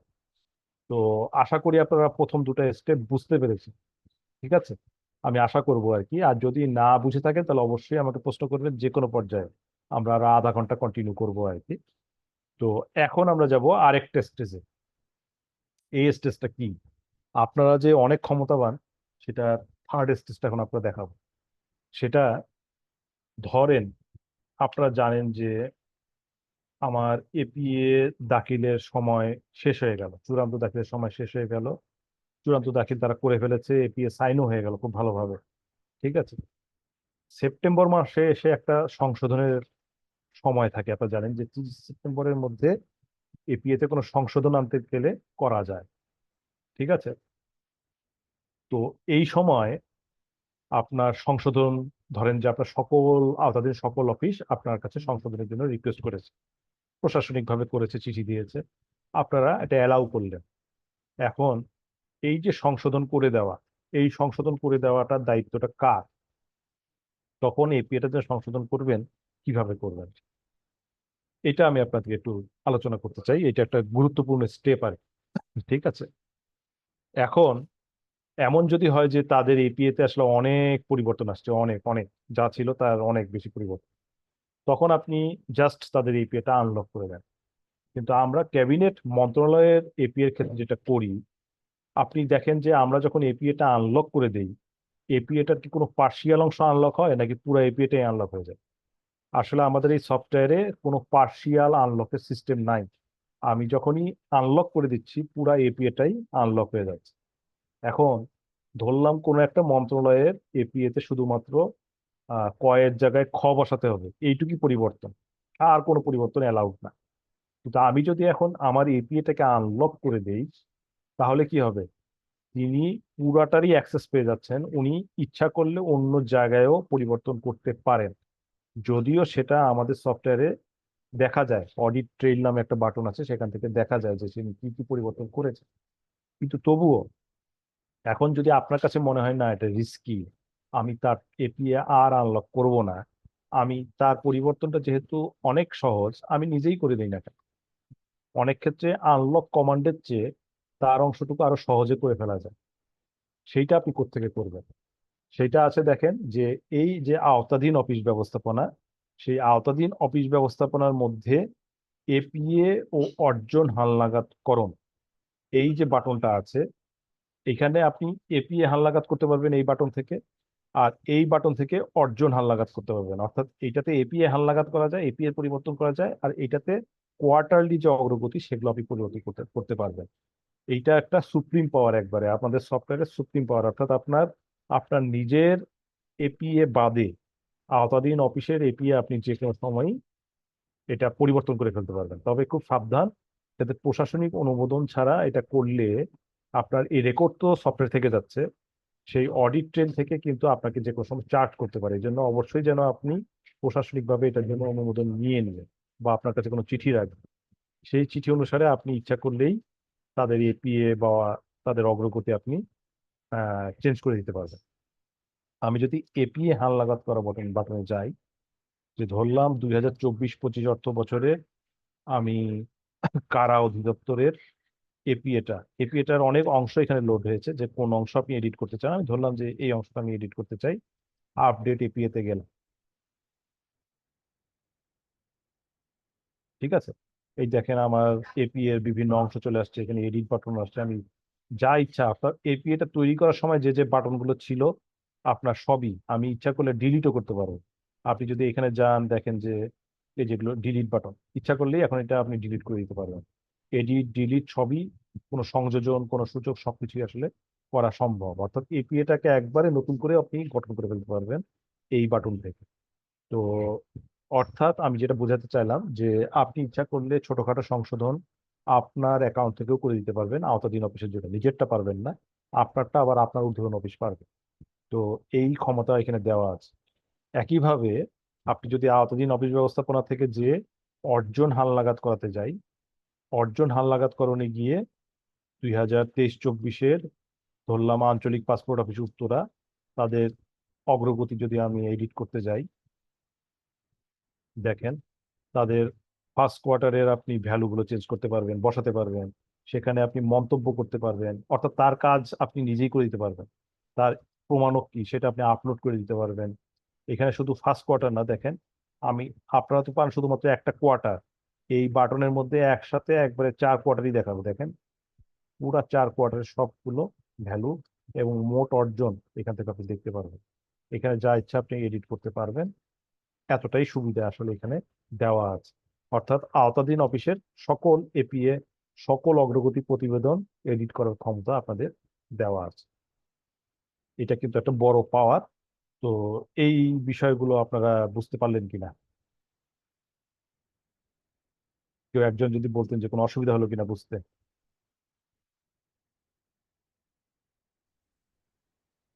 ঠিক আছে, বুঝতে পেরেছি স্যার। বুঝতে পেরেছেন না? ঠিক আছে, তাহলে এখন আমি পরবর্তী স্টেজে যাই। আর বেশিক্ষণ না, আমরা মাত্র 27 মিনিটের মতো আর বাকি আছে। আমরা এর মধ্যে যতটুকু পারি আমরা আগাবো। তো সফটওয়্যারের মেইন ফিচার গুলো কিন্তু আপনারা মোটামুটি বুঝে গিয়েছেন। হ্যাঁ, মানে যদি যতটুকু আলোচনা করেছি যদি বুঝে থাকেন তাহলে এটা খুব সহজেই আপনারা বুঝতে পারবেন। একটা ছোট অংশ আপনাদেরকে দেখাতে চাই, সেটা হচ্ছে ড্যাশবোর্ড। ধরেন এখানে যারা কানেক্টেড আছেন আপনারা, আপনারা কতজন, প্রায় 49 জন এখন কানেক্টেড আছেন। তো যারা কানেক্টেড আছেন তাদের মধ্যে অনেকেই আছেন যে হয়তো তিনি শুধু এপিএতে এন্ট্রি দেন, আবার অনেকেই আছেন যে উনি অফিস প্রধান, উনি এক নজরে দেখতে চান যে আওতাধীন অফিসগুলো এপিএ ঠিকভাবে করছে কি করছে না, এই বিষয়গুলো আর। তো তার জন্য এখন অংশ, অর্থাৎ যিনি আহ খুব সহজে দেখতে চান যে তার আওতাধীন অফিসগুলো কি অবস্থায় আছে, তার জন্য ড্যাশবোর্ড হচ্ছে সবচেয়ে ভালো জায়গা।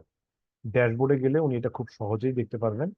সেটা হচ্ছে দেখেন যে অধীনস্থ সংস্থার মূল্যায়ন, আমাদের এখন পর্যন্ত মূল্যায়ন সম্পন্ন হয়েছে 2022-23 অর্থ বছরে। আমরা তো 23-24 এখনো শুরু করিনি, সামনে এটা শুরু হবে। তো 22-23-এর মূল্যায়নগুলো যদি সঠিকভাবে করা হয় সফটওয়্যারের মাধ্যমে, তাহলে সেক্ষেত্রে এই যে এই ড্যাশবোর্ডে আপনার নাম্বার চলে আসবে। এটা আমরা দেখাবো একটু পরে, যে এই এই এই অংশগুলোকে আনতে গেলে আপনার কোথায় কাজ করতে হবে এটা আমরা আপনাকে একটু শিখাই দিব। মাত্র খুব ছোট 2-3 মিনিটে দেখানো সম্ভব। তো এই জিনিসটা আপনার আসছে কিনা, এপিএ দাখিলের তথ্য আপনি এক নজরেই দেখতে পারবেন যে কে দাখিল করলো, এই যে সাবমিটেডে ক্লিক করলে কার লিস্ট চলে আসে। পুরাটা সবুজ অর্থ মানে সবাই দাখিল করেছে খসড়া এপি। নট সাবমিটে তো কেউ নাই, দিলে আপনি লিস্ট আকারে দেখতে পারবেন। এখন পর্যন্ত চূড়ান্ত দাখিল কেউ করে নাই, কারণ সময় হয়নি, সেটাও আপনি এখানে দেখাতে পারবেন যে নট সাবমিটেড হচ্ছে এই লিস্ট আর সাবমিটেড হচ্ছে এই লিস্ট, এরকম করে আলাদাভাবে দেখতে পারবেন। একইভাবে অগ্রগতি দাখিলের তথ্য, এটা তো 24-25-এর এপিএ, আর অগ্রগতি দাখিল দেখতে পারবেন 23-24-এ। ফার্স্ট কোয়ার্টারে সবাই দাখিল করেছে, সেকেন্ড কোয়ার্টারে সবাই দাখিল করেছে, থার্ড কোয়ার্টারে সবাই, চতুর্থ কোয়ার্টারের সময় হয়নি বলে সব পুরাটাই লাল, এখন পর্যন্ত হয়নি। এটা আপনি খুব সহজেই দেখেন ড্যাশবোর্ডে, আপনার কোনো কমান্ড দিতে হলো না, কোনো কোথায় আছে মেনুর সবচেয়ে বড় সমস্যাই হচ্ছে মেনুতে গেলে কোথায় আমাকে কি করতে হবে, কোন কমান্ড দিতে হবে, এই জিনিসগুলো অনেক সময় ভুলে যায়। কিন্তু ড্যাশবোর্ডে গেলে এটা গ্রাফিক্যাল আকারে দেখায় বলে খুব সহজেই বোঝা যায়।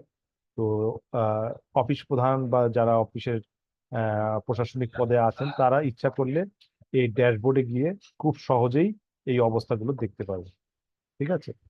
আর আরেকটা বিষয় হচ্ছে এপিএ ক্যালেন্ডার।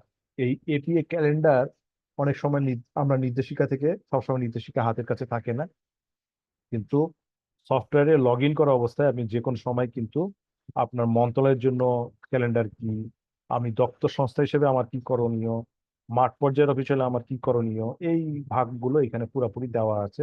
আপনারা এখান থেকে যে কোনো সময় গিয়ে দেখে নিতে পারবেন। হ্যাঁ, তো এই হচ্ছে আমাদের ড্যাশবোর্ডের অংশ। ড্যাশবোর্ড অংশে আমরা তাহলে খুব সহজেই এই জিনিসগুলো দেখতে পারবো আর কি। আচ্ছা, এরপরে আমরা চলে যাব একটা কমন সমস্যা যেটা আমরা প্রায় ফেস করে থাকি আর কি, বেশিরভাগ অফিসই। যখন দেখবেন যে আমাদের যেহেতু এটা বদলিযোগ্য চাকরি, আজকে আপনি আছেন, কালকেই আবার নাই, আরেকজন এসে আপনার অফিসে ওখানে আসছেন। এখন দেখা যাচ্ছে যে আপনি যে ইউজার পাসওয়ার্ড ইউজ করতেন সেটা হয়তো কাউকে কোথাও লিখে রাখেননি, এটা শেয়ার করেননি, উনি আর ইউজার নেম পাসওয়ার্ড খুঁজে পাচ্ছেন না, এই ধরনের সমস্যাটা আপনাদের ক্ষেত্রে বারবার আসে। ঠিক আছে।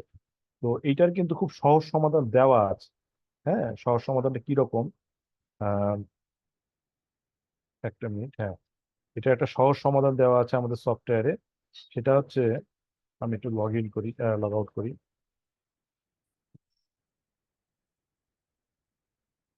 হ্যাঁ, এখানে পাসওয়ার্ড ভুলে গেছেন এইরকম একটা বাটন দেওয়া আছে। এখানে যদি আপনি আপনার অ্যাকাউন্টটা তৈরির সময় যে ইমেল অ্যাড্রেসটা দিয়েছেন সেটা যদি দেন, তাহলে তারপর যদি পাসওয়ার্ড রিসেট করুন বাটনে ক্লিক করেন, তাহলে আপনার ইমেইলে একটা লিঙ্ক চলে যাবে। সেই লিঙ্কটা ক্লিক করলে আপনি আপনার নতুন পাসওয়ার্ড সেট করে নিতে পারবেন। এইটা আমাদের সফটওয়্যারে করা আছে।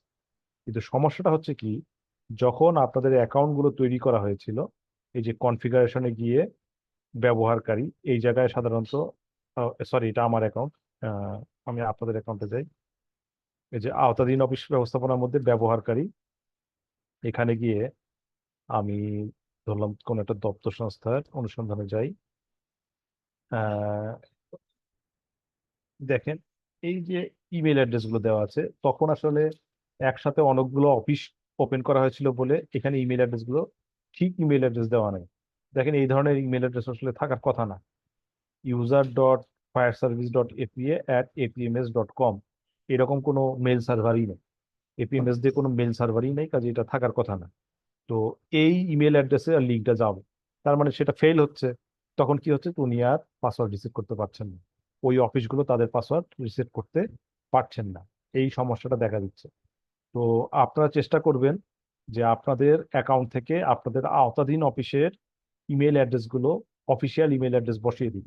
আবার অনেক ক্ষেত্রে কেউ কেউ করছে কি, এখানে পার্সোনাল ইমেল অ্যাড্রেস দিচ্ছেন, উনি যখন বদলি হয়ে যাচ্ছেন ওনার ওই অ্যাকাউন্টে চলে যাচ্ছে পাসওয়ার্ডের লিঙ্ক, তো যার ফলে ওটাও কোনো কাজে লাগছে না। তো এই জন্য চেষ্টা করবেন এখানে বসিয়ে দিতে। এখন যদি, যেহেতু ইমেল অ্যাড্রেস ওনার ভুল, উনি এটাকে রিসেট করতে পারছেন না, সেক্ষেত্রে সমাধানটা কি? সেক্ষেত্রে সমাধান, যেহেতু আপনি নিজে পারছেন না, সমাধান এখন আপনার ঊর্ধ্বতন অফিসের কাছে, ঊর্ধ্বতন সকল অফিসের কাছে আর কি। তো এখন ঊর্ধ্বতন অফিসকে আপনি বলবেন তাহলে আমার পাসওয়ার্ড একটু রিসেট করে দেন। আমাদের সফটওয়্যারে কেউ কারো পাসওয়ার্ড দেখতে পারে না, উনিও আপনার পাসওয়ার্ড দেখতে পারবে না। উনি যে এখানে লগ ইন করে আছেন, উনি দেখেন একটা ডান দিকে একটা বাটন পাবেন, এডিট বাটন। এই এডিট বাটনে গিয়ে উনি এখানে দেখেন, আমি কিন্তু ওনার পাসওয়ার্ড দেখতে পাচ্ছি না। খালি এখানে যদি আমি পাসওয়ার্ড একটা বসায়, আবার যদি এটাকে একই পাসওয়ার্ড দিয়ে কনফার্ম করে সেভ দেই, তাহলেই ওনার নতুন পাসওয়ার্ডটা সেট হয়ে যাবে, তখন উনি এটা দিয়ে লগ ইন করতে পারবেন। হ্যাঁ, এটি ইনস্ট্যান্ট, মানে আপনি সেভ দিলেই সঙ্গে সঙ্গে সে ওই পক্ষে লগ ইন করতে পারবে। তার মানে দেখেন, আপনার ইমেইলের সমস্যার কারণে আপনি যদি আসলে আপনার অ্যাকাউন্টে লগ ইন করতে না পারেন বা আপনার পাসওয়ার্ডকে রিসেট করতে না পারেন, তখন সেক্ষেত্রে আপনার ঊর্ধ্বতন অফিসকে বলে আপনি আপনার পাসওয়ার্ড নতুন করে বসিয়ে নিতে পারবেন। এইটা হচ্ছে আপনাদের জন্য একটা মেসেজ। এইটার ক্ষেত্রেও অনেকে আসলে ক্যাবিনেটে শরণাপন্ন হয়। তো ক্যাবিনেটে শরণাপন্ন হলে যেটা হবে যে স্বাভাবিক যে এত অফিসের সাপোর্ট তারা দিতে পারবে না। তো যার ফলে সময় সাপেক্ষ, আর আসলে এই কাজগুলোতে মানে আমাদের তো আসলে লোকবল খুবই কম এই পারপোজে, তো এই পারপোজে আপনাদেরকে সার্ভ করার মতো আসলে সুযোগ থাকে না। এই জন্য আপনারা চেষ্টা করবেন আপনাদের লেভেলেই এই সমস্যাগুলো সমাধান করে ফেলতে, এবং যেই সমস্যাটা আসলে সলভ হচ্ছে না তখন এটা আপনার ক্যাবিনেট ইনফর্ম করেন, তখন আপনাকে অবশ্যই আসলে হেল্প করা হবে। কোথায় কার মাধ্যমে হেল্প করবেন আমরা দেখায় দিব যে কোথায় যোগাযোগ করবেন। তো এই ছিল আমার স্যার ব্যবহারকারী। হ্যাঁ প্লিজ স্যার বলুন। স্যার এখান থেকে তো আমরা চাইলেও ইমেল অ্যাড্রেসটা পরিবর্তন করে দিতে পারবো, ইমেল কারো যদি অ্যাড্রেসটাও আগে থেকে, হ্যাঁ, যাদেরটা আসলে এখন নাই, আপনারা যদি একবার কেউ একটু কষ্ট করে বসায় দেন সঠিক জি ইমেল স্যার, অ্যাড্রেস গুলো, তাহলে এটা সারা জীবন বাকিরা আসলে এটার উপকার ভোগ করতে পারবে আর কি। হ্যাঁ, থ্যাংক ইউ তখন দেখা যাবে যে অফিসিয়াল ইমেল অ্যাড্রেসে তাদের লিঙ্কটা যাবে এবং কাজ করতে পারবে। ঠিক স্যার। আছে, ধন্যবাদ। Thank you. আচ্ছা, এরপরে আমরা চলে যাব, একটু আগে আপনাদেরকে ড্যাশবোর্ড দেখানোর সময় আমি বলেছিলাম যে আমার যে মূল্যায়ন, এই মূল্যায়নটা এখানে আসতে হবে। এই মূল্যায়নটা আসলে এখানে আসছে, তার অর্থই স্যাররা ভালোভাবেই দপ্তর সংস্থা মূল্যায়ন সফটওয়্যারের মাধ্যমে করেছেন। কিন্তু এই কাজটা আপনাদের মাঠ পর্যায়েও করতে হবে, আপনাদের আওতাধীন অফিসগুলোর মূল্যায়ন যেন আমাদের সফটওয়্যারের ড্যাশবোর্ডে চলে আসে। আমাদের সারা বছরের এপিএ করে যে জিনিসটা আমাদের পাওয়ার কথা সেটা হচ্ছে যে কে কত নম্বর পেলো আসলে। হ্যাঁ, তো আহ, এই যে নাম্বারটা পেলো, সেই নাম্বারটা দেখানোই যদি না যায়, আপনারা যদি সেটা পূরণই না করেন, তাহলে কিন্তু এই তথ্য ক্যাবিনেট পর্যন্ত আসছে না, আমরা কম্পারিজন করতে পারছি না। আমরা এই সফটওয়্যার থেকে অনেক ডেটা নিয়ে আমরা বিভিন্ন কম্পারিজন করি। ধরেন যে আমি একটা উদাহরণ দিই যে সুরক্ষা সেবা বিভাগের আওতাধীন আঞ্চলিক অফিসগুলো আমাদের অন্যান্য মন্ত্রণালয়ের আঞ্চলিক লেভেলের অফিসগুলো থেকে কার্যক্রম বাস্তবায়নে কতটুকু পিছিয়ে আছে, এটা কিন্তু আমাদের সফটওয়্যার থেকে বের করা হচ্ছে জাস্ট 1 মিনিটের কাজ। কিন্তু যদি ডেটাই ইনটু না থাকে তখন আমরা এই কম্পেয়ারটা করতে পারি না। তো পারফরমেন্স ম্যানেজমেন্ট কিন্তু শুধু নাম্বার না, যে কে কত নাম্বার পেলো বিষয়টা তা না, আপনার কাজটা কেন বাস্তবায়িত হলো না, কি কারণে এটা ফেল হলো, ইত্যাদি অনেক রকম অ্যানালাইসিস আছে। তো এই অ্যানালাইসিস গুলো কিন্তু আমাদের এই সফটওয়্যারের মাধ্যমেই করা সম্ভব। হ্যাঁ, তো এই অ্যানালাইসিস গুলো করা সম্ভব হচ্ছে না, যার ফলে মাঠে আমরা কোন অ্যাপ্রোচে আগাবো, কোন মন্ত্রণালয়গুলোকে আমরা আগে আহ, একটা প্রশিক্ষণ দিব বা এই ধরনের যে ডিসিশন গুলো, এগুলো ব্যাহত হচ্ছে কিন্তু এই এপিএমএস সফটওয়্যারে পুরো বছরের সাইকেলটা কেউ সবাই সব সফটওয়্যারের মাধ্যমে ঠিকভাবে করছেন না বলে। ধরলাম যে আপনাদের আহ আঞ্চলিক অফিস 100টা, ঠিক আছে, আপনি 99 অফিসই সঠিকভাবে করলো, একটা অফিস করলো না। তো এখন আমি ধরেন জানতে চাই যে আমাদের যে 52টা মন্ত্রণালয় এগিয়ে করছে, সেই 52টা মন্ত্রণালয়ের আঞ্চলিক লেভেলের অফিসে কাদের গড় স্কোর বেশি। ওই আপনার একটা অফিস যে করলো না তার কারণে কিন্তু আপনাদের গড়টা গেল কমে। এখন আমি যে ডেটা অ্যানালাইসিস করছি সেই ডেটা অ্যানালাইসিসে গিয়ে ভুল পাচ্ছি। আসলে তো আসলে একটা অফিস করে না বলে আপনার গড় কমে গিয়েছে, আপনার মান কিন্তু গড় খারাপ না, খালি একটা অফিস করে নাই বলে তার আহ, মোট নাম্বারটা আসেনি, যার ফলে আপনাদের স্কোর কমে গিয়েছে। তো এই ধরনের সমস্যা তৈরি হয়। তো এইটা থেকে ওভারকাম করার জন্য আমরা কিন্তু আজকে আমাদের এপিএ দাখিল, অগ্রগতি দাখিল, কেউ যদি পিছিয়ে পড়ে তাদেরকে কিভাবে আপনারা আবার সমান্তরালে নিয়ে আসবেন সেই পদ্ধতিগুলো আমরা আপনাদেরকে দেখিয়ে দিয়েছি। এখন আমরা দেখবো যে মূল্যায়নটা কিভাবে করতে হয়। এটাই তো ফিনিশিং। মূল্যায়নটা দিলেই একমাত্র আপনার সারা বছরের খাটনিটা একটা আহ, মানে নাম্বারের একটা আউটপুট আপনাকে দিবে এবং সেটা একটা ভিজিবল জিনিস হবে আর কি। তো সেটা আপনি কোথা থেকে করবেন? এই একই জায়গায় আওতাধীন অফিস ব্যবস্থাপনার মধ্যেই আপনাদের সবকিছু আওতাধীন অফিসের জন্য।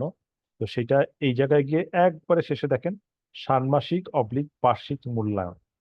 এইটাও অনেকে একটু ভুল করে ফেলেন, এখানে একটা আছে এপিএ অবলিক এপিএ মূল্যায়ন প্রতিবেদন। এটা আসলে প্রতিবেদন দেখার জন্য, এখান থেকে আপনি মূল্যায়ন করতে পারবেন না, এখান থেকে শুধুমাত্র মূল্যায়ন প্রতিবেদন ডাউনলোড করতে পারবেন। এই জায়গায় হচ্ছে আপনাদের মেইনটা ষান্মাসিক এবং বার্ষিক মূল্যায়ন, এখান থেকে আপনি মূল্যায়নটা করতে পারবেন। আমি ষান্মাসিক বার্ষিক মূল্যায়নে যাচ্ছি। এখানে যাওয়ার পরে আমি মাদকদ্রব্য নিয়ন্ত্রণ অধিদপ্তরের 2022-23 অর্থ বছরের মূল্যায়নটা করতে চাচ্ছি। ঠিক আছে, মূল্যায়ন কয় রকম হয়? আমরা এখন পর্যন্ত মূলত দুই রকম মূল্যায়ন করি, একটা হচ্ছে ষান্মাসিক মূল্যায়ন আর একটা হচ্ছে বার্ষিক মূল্যায়ন। ত্রৈমাসিক আমরা শুধুমাত্র অগ্রগতি, হয়তো খুব ছোট আকারের রিপোর্ট দেখে আমরা ফিডব্যাক দিয়ে দিই। ষান্মাসিক অর্জনে আমরা একটু বেশি করে দেখি এবং বার্ষিক অর্জনে গিয়ে আমরা স্কোর দিই। তাহলে দেখেন, বার্ষিক অর্জন না আসা পর্যন্ত আসলে স্কোরের কোনো ভ্যালু নাই।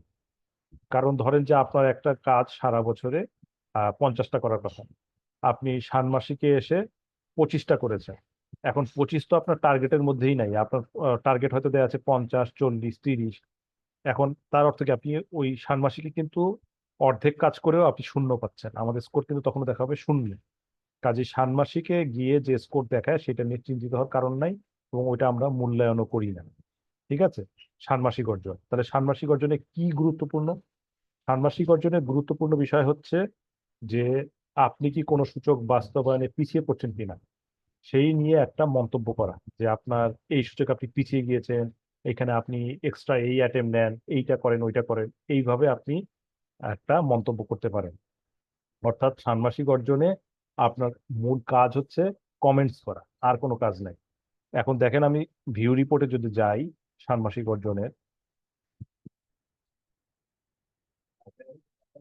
সেখানে দেখেন আমরা কি দেখতে পাই, যে যে অফিসের এপি আপনি দেখছেন তারা প্রমাণক যেগুলো দিয়েছে 4 কোয়ার্টারের গুলো কিন্তু আলাদাভাবে দেখাচ্ছে। ফার্স্ট, সেকেন্ড, হয়তো থার্ড আর ফোর্থ কোয়ার্টারে উনি দেন নাই প্রমাণক, এই জন্য আসে নাই। কিন্তু 4টা কোয়ার্টারের প্রমাণক আপনি ইচ্ছা করলে এক জায়গা থেকেই দেখতে পারবেন খুব সহজে। আপনি প্রমাণকগুলো দেখলেন, তারপরে যে প্রতিষ্ঠান এপিএ দাখিল করেছে তিনি যদি কোনো কিছু লিখে থাকেন তাহলে সেটা এখানে আসবে। প্রমাণক এবং তার বক্তব্য দেখে আপনার কাজ হচ্ছে, দেখেন ওনারা কিন্তু বসিয়েছেন, দপ্তর সংস্থার ক্ষেত্রে মতলায় কিন্তু বসিয়েছেন যে ওনারা মত বসিয়েছেন জেলাভিত্তিক প্রতিবেদন সংরক্ষণ করতে হবে, চূড়ান্ত মূল্যায়নের সময় দেখা হতে পারে। সুন্দর একটা পর্যবেক্ষণ, বুঝছেন? মানে একটা পর্যবেক্ষণ উনি দিয়েছেন। এইটাই কিন্তু আসলে মূল কাজ, যে আপনি পিছিয়ে আছেন কেন। আপনার এমন হতে পারতো যে প্রমাণকগুলো দেখে আপনি বললেন এই সূচকের প্রমাণক এটা না, আপনি বরং এটা দেন, এটা আপনি মন্তব্যের ঘরে লিখে রাখবেন। তাহলে কি আপনার একটা রেকর্ড থেকে গেল যে আমি ষান্মাসিকের সময় আপনাকে সতর্ক করেছিলাম, ষান্মাসিকের সময় আমি প্রমাণক বলেছিলাম এটা দিতে। ঠিক আছে, অর্থাৎ এই জিনিসগুলো আপনাকে অর্থাৎ সেটেল করে নিতে হবে, অগ্রগতি ঠিক আছে কিনা, প্রমাণক ঠিক আছে কিনা, এইটা আমাকে অর্ধবার্ষিক মূল্যায়নের সময় ঠিক করে নিতে হবে। যেহেতু এখানে স্কোর গুরুত্বপূর্ণ না, যদিও এখানে স্কোর একটা দেখাবে, কিন্তু স্কোর নিয়ে আমরা কোনো আলোচনাই করব না, কারণ স্কোর আসলে এই সময় ক্যালকুলেটই ঠিকভাবে হয় না, কারণ অর্জন থাকে অনেক কম। তো স্কোর এখানে গুরুত্বপূর্ণ না, শুধু মন্তব্য আমরা করব এই প্রমাণক এবং তাদের মন্তব্য দেখে। এইটুকুই হচ্ছে আমার অর্ধবার্ষিক মূল্যায়ন। ঠিক আছে, কিন্তু যদি আমি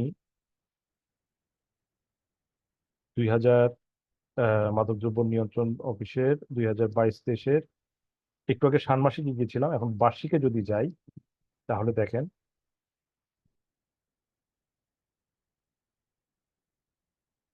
এখানে কিন্তু আমরা নিজে মন্তব্য তো করতেই পারছি, তার সঙ্গে দেখেন একটা স্কোর বসানোর অপশন আসছে, এটা কিন্তু ষান্মাসিকে ছিল না। অর্থাৎ আপনি এই 4 কোয়ার্টারের প্রমাণক তাদের মন্তব্য দেখে আপনি মন্তব্য করলেও করতে পারেন, নাও করতে পারেন।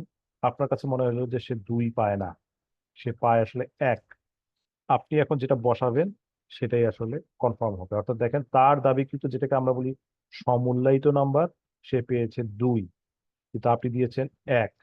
এখন যদি আপনি মনে করেন না আমি অ্যাগ্রি করি যে সে 2 দাবি করেছে, সে 2 পায়, তাহলে আপনি ইচ্ছা করলে এখানে 2 বসাতেও পারেন, না বসালেও সে এইখান থেকেই নাম্বারটা নিয়ে নিবে। অর্থাৎ একমাত্র তার দাবি করা নাম্বারের সঙ্গে যদি আপনার কোনো মতপার্থক্য থাকে তাহলে আপনি এখানে বসাবেন, তাছাড়া এখানে কিছু বসায় আসলে লাভ নেই, খামাখা কষ্ট। এখানে কিছু না বসানোর অর্থই হচ্ছে এই নাম্বারটাকে সে ক্যালকুলেট করবে।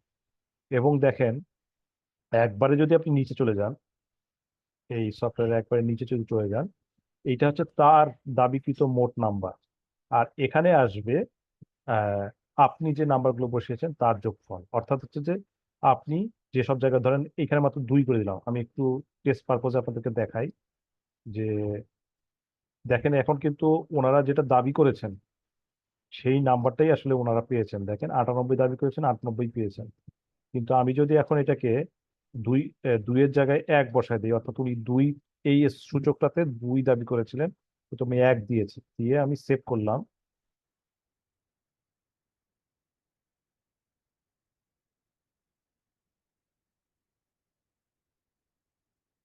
সেভ করার সঙ্গে সঙ্গে দেখেন যে এখানে ওনার ছিল 98 দাবি করা, কিন্তু উনি এখন 97 পাচ্ছেন।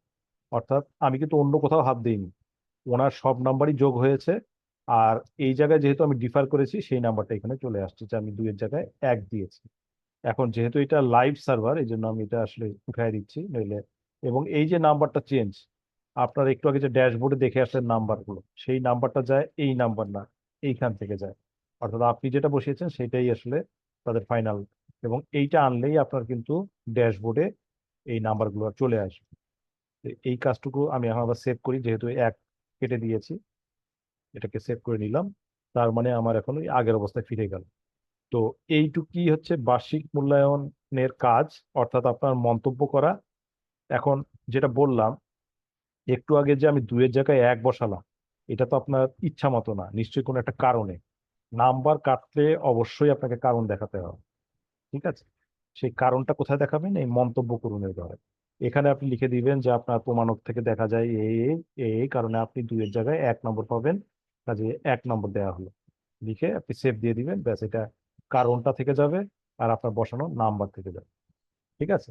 এটাই হচ্ছে আসলে মূল্যায়নের কাজ, আর তেমন কিছু না।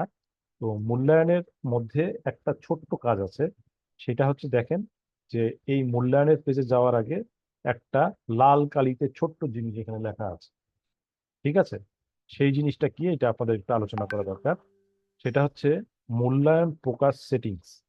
এই জিনিসটা সম্পর্কে একটু আপনাদেরকে আইডিয়া দিয়ে রাখি। এইটা নর্মালি যেটা হয় সেটা হচ্ছে যে, আপনি কি কখনো ধরেন যে আপনাদের প্রত্যেকেরই হয়তো সন্তান আছে, তারা পরীক্ষা দিচ্ছে। এখন পরীক্ষা দেওয়ার সময় যখন টিচাররা খাতা দেখে, তখন যদি জেনে যান আপনি যে সে 2-এর জায়গায়, হ্যাঁ, একজন হাত তুলেছেন, আমি একটু এই অংশটা একটু দেখাই নিয়ে আপনার প্রশ্নে আমি আসছি। নয়ন মিয়া আর কি, একটু পরে আমি আপনার প্রশ্নে আসছি। তো যেটা বলতে চাচ্ছিলাম যে, ধরেন যেই সময় টিচার খাতা দেখছেন, তখন উনি 5-এর জায়গায় এই প্রশ্নতে 2 দিচ্ছেন। এখন কি আপনি ওই জায়গায় যদি ইন্টারফেয়ার করেন, না এখানে 2 দেওয়া যাবে না, আপনার সেই অ্যাক্সেস থাকে? থাকে না। অর্থাৎ মূল্যায়নের সময় কোনো অ্যাক্সেস কাউকে দেওয়া যায় না। তো আপনি সফটওয়্যার যখন লিখছেন যে আমি এখানে 2-এর জায়গায় 1 দিচ্ছি, এই কারণে 1 দিচ্ছি, সেটা যদি মূল্যায়নটা শেষ না হওয়া পর্যন্ত যে অফিসের মূল্যায়ন করছেন তারা যদি জানতে পারে, সেটা কি ভালো হবে? ভালো হবে না। তো সেটাই, এই জন্য আমাদের সফটওয়্যারে ব্লক করা আছে। আপনি যখন ওই মন্তব্যগুলো লিখবেন, আপনি যখন নাম্বার কমাবেন, তখন সেটা আওতাধীন অফিস দেখতে পারবে না। তাহলে এটা কখন দেখতে পারবেন? যেদিন আপনার স্কুলের ফাইনাল রেজাল্ট পাবলিশ হয়, ঠিক একইভাবে আপনি যেদিন এপি এর রেজাল্ট পাবলিশ করবেন সেই দিন দেখতে পারবেন। সেটা কিভাবে পাবলিশ করবেন, এইখানে বলা আছে। এই যে আপনি এখান থেকে দেখেন যে আপনি এইভাবে রেজাল্ট পাবলিশ করতে পারবেন যে শুধুমাত্র সংশোধিত স্কোর দেখতে পাবে। দিয়ে এই দেখেন প্রকাশিত, প্রকাশিত নয়। আপনি যদি সংশোধিত স্কোর দিয়ে প্রকাশিত দেন, এখানে ক্লিক করেন, তাহলে আপনার আওতাধীন অফিসগুলো শুধুমাত্র আপনার সংশোধিত স্কোর দেখতে পাবে, কিন্তু আপনার মন্তব্য দেখতে পারবে না। এরপরে ঊর্ধ্বতন কর্তৃপক্ষের পর্যবেক্ষণ যদি দেন, তাহলে শুধুমাত্র সেটা দেখতে পারবে, স্কোর দেখতে পারবে না। আবার যদি দুইটাই দেখাতে চান, তাহলে আপনি এইটা ক্লিক করে প্রকাশিত দিয়ে দিলেই আপনার রেজাল্টও দেখাবে, পর্যবেক্ষণও দেখাবে, স্কোরও দেখাবে। তখন আওতাধীন অফিসটা দেখতে পারবে। এই ছিল মূল্যায়নের অংশটুকু আর কি। আমাদের মূল্যায়নের আলোচনা শেষ। আমাদের 2 জন হাত তুলেছেন, আমরা একটু তাদের কাছে যাই। নয়ন মিয়া, আপনি হাত তুলেছেন, একটু প্রশ্ন থাকলে প্লিজ বলবেন। নয়ন মিয়া।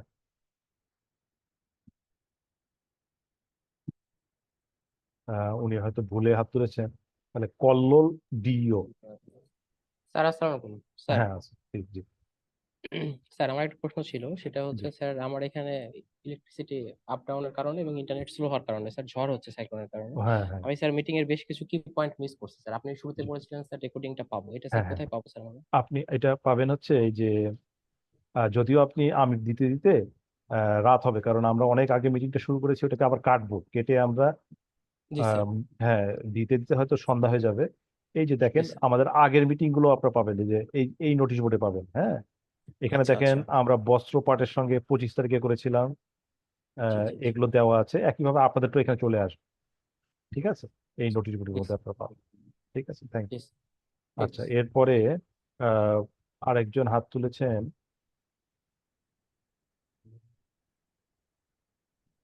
আর কারো কি কোনো প্রশ্ন আছে? প্লিজ, প্রশ্ন থাকলে একটু বলতে পারেন। আমি মনে হয় মিস করলাম আপনাদের কে জানি হাত তুলেছেন। তার একটা প্রশ্ন ছিল। হ্যাঁ, বলেন।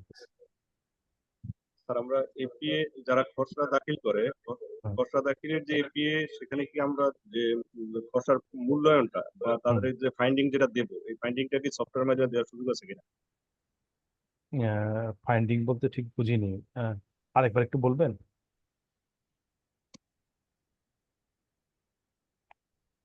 আরেকবার একটু বলবেন প্রশ্নটা।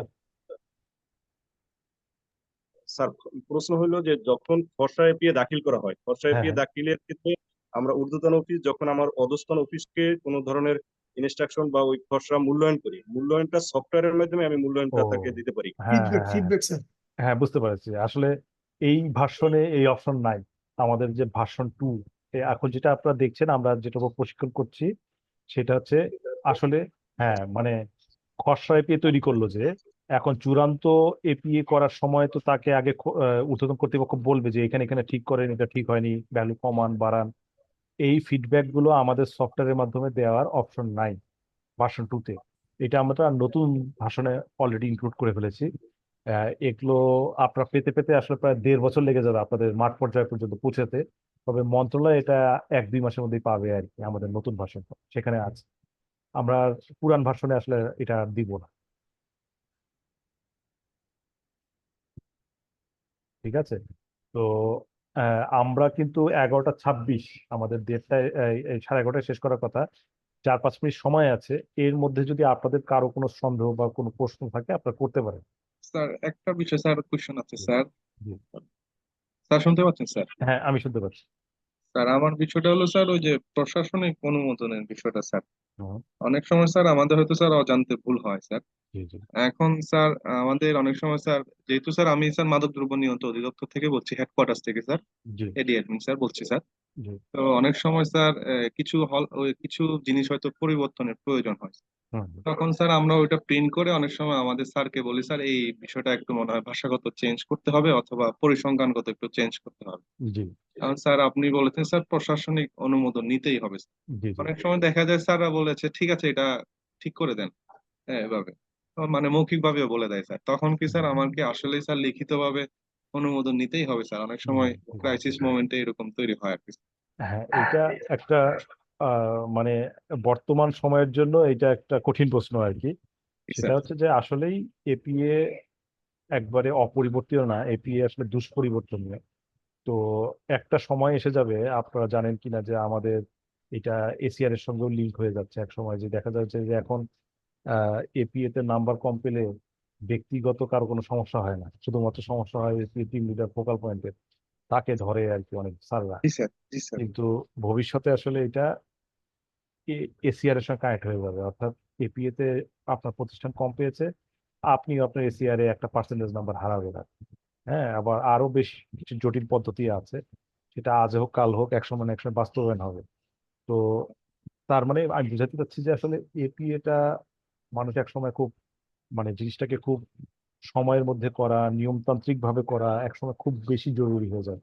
জি স্যার। তো এখন তো আমরা আসলে মাঠ পর্যায় পর্যন্ত এটা একবারেই আমরা স্বীকার করি যে মাঠ পর্যায় পর্যন্ত যতটুকু প্রশিক্ষণ, যতটুকু আমাদের মনিটরিং বা মন্ত্রণালয়ের মনিটরিং দরকার, সেটা এখন পর্যন্ত আমরা আসলে যেতেই পারিনি, ওটা ধারে কাছেও যেতে পারিনি, অনেকের কনসেপ্ট নিয়েও এখনো সমস্যা আছে।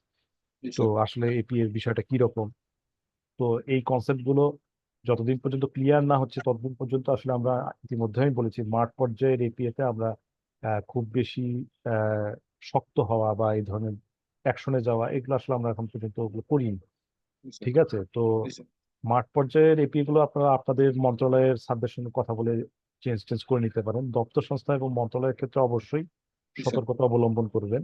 বুঝতে পারছি। তবে তবে আমি যেটা ফলো করি, আমি আমার কথা বলি, আমি আসলে প্রায় 3.5 বছর ধরে এই সফটওয়্যার নিয়ে কাজ করছি।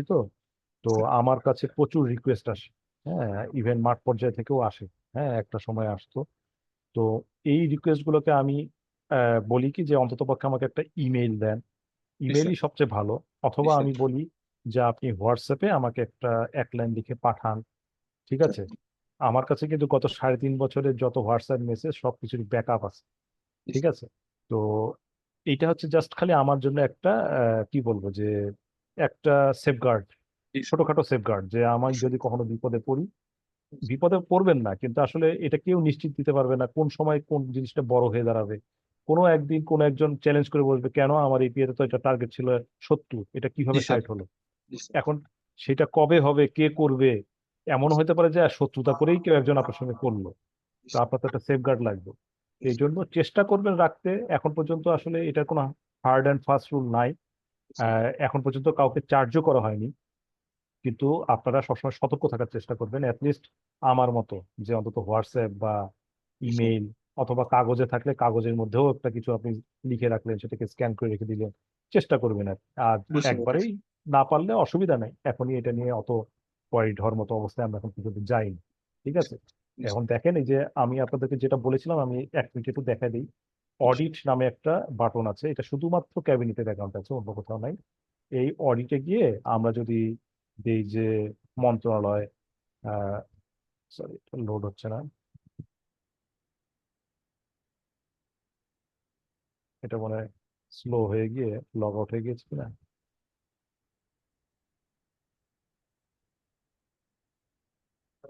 আচ্ছা, এটা হ্যাং হয়ে যাচ্ছে। মোট কথা, এই জায়গায় গিয়ে আমি সংস্থার ধরন সিলেক্ট করে কবে থেকে কবে, আপনার সফটওয়্যারে পরিবর্তন আসে মাত্র 3টা কমান্ডের মাধ্যমে, সব কমান্ড দিয়ে কিন্তু পরিবর্তন আসে না।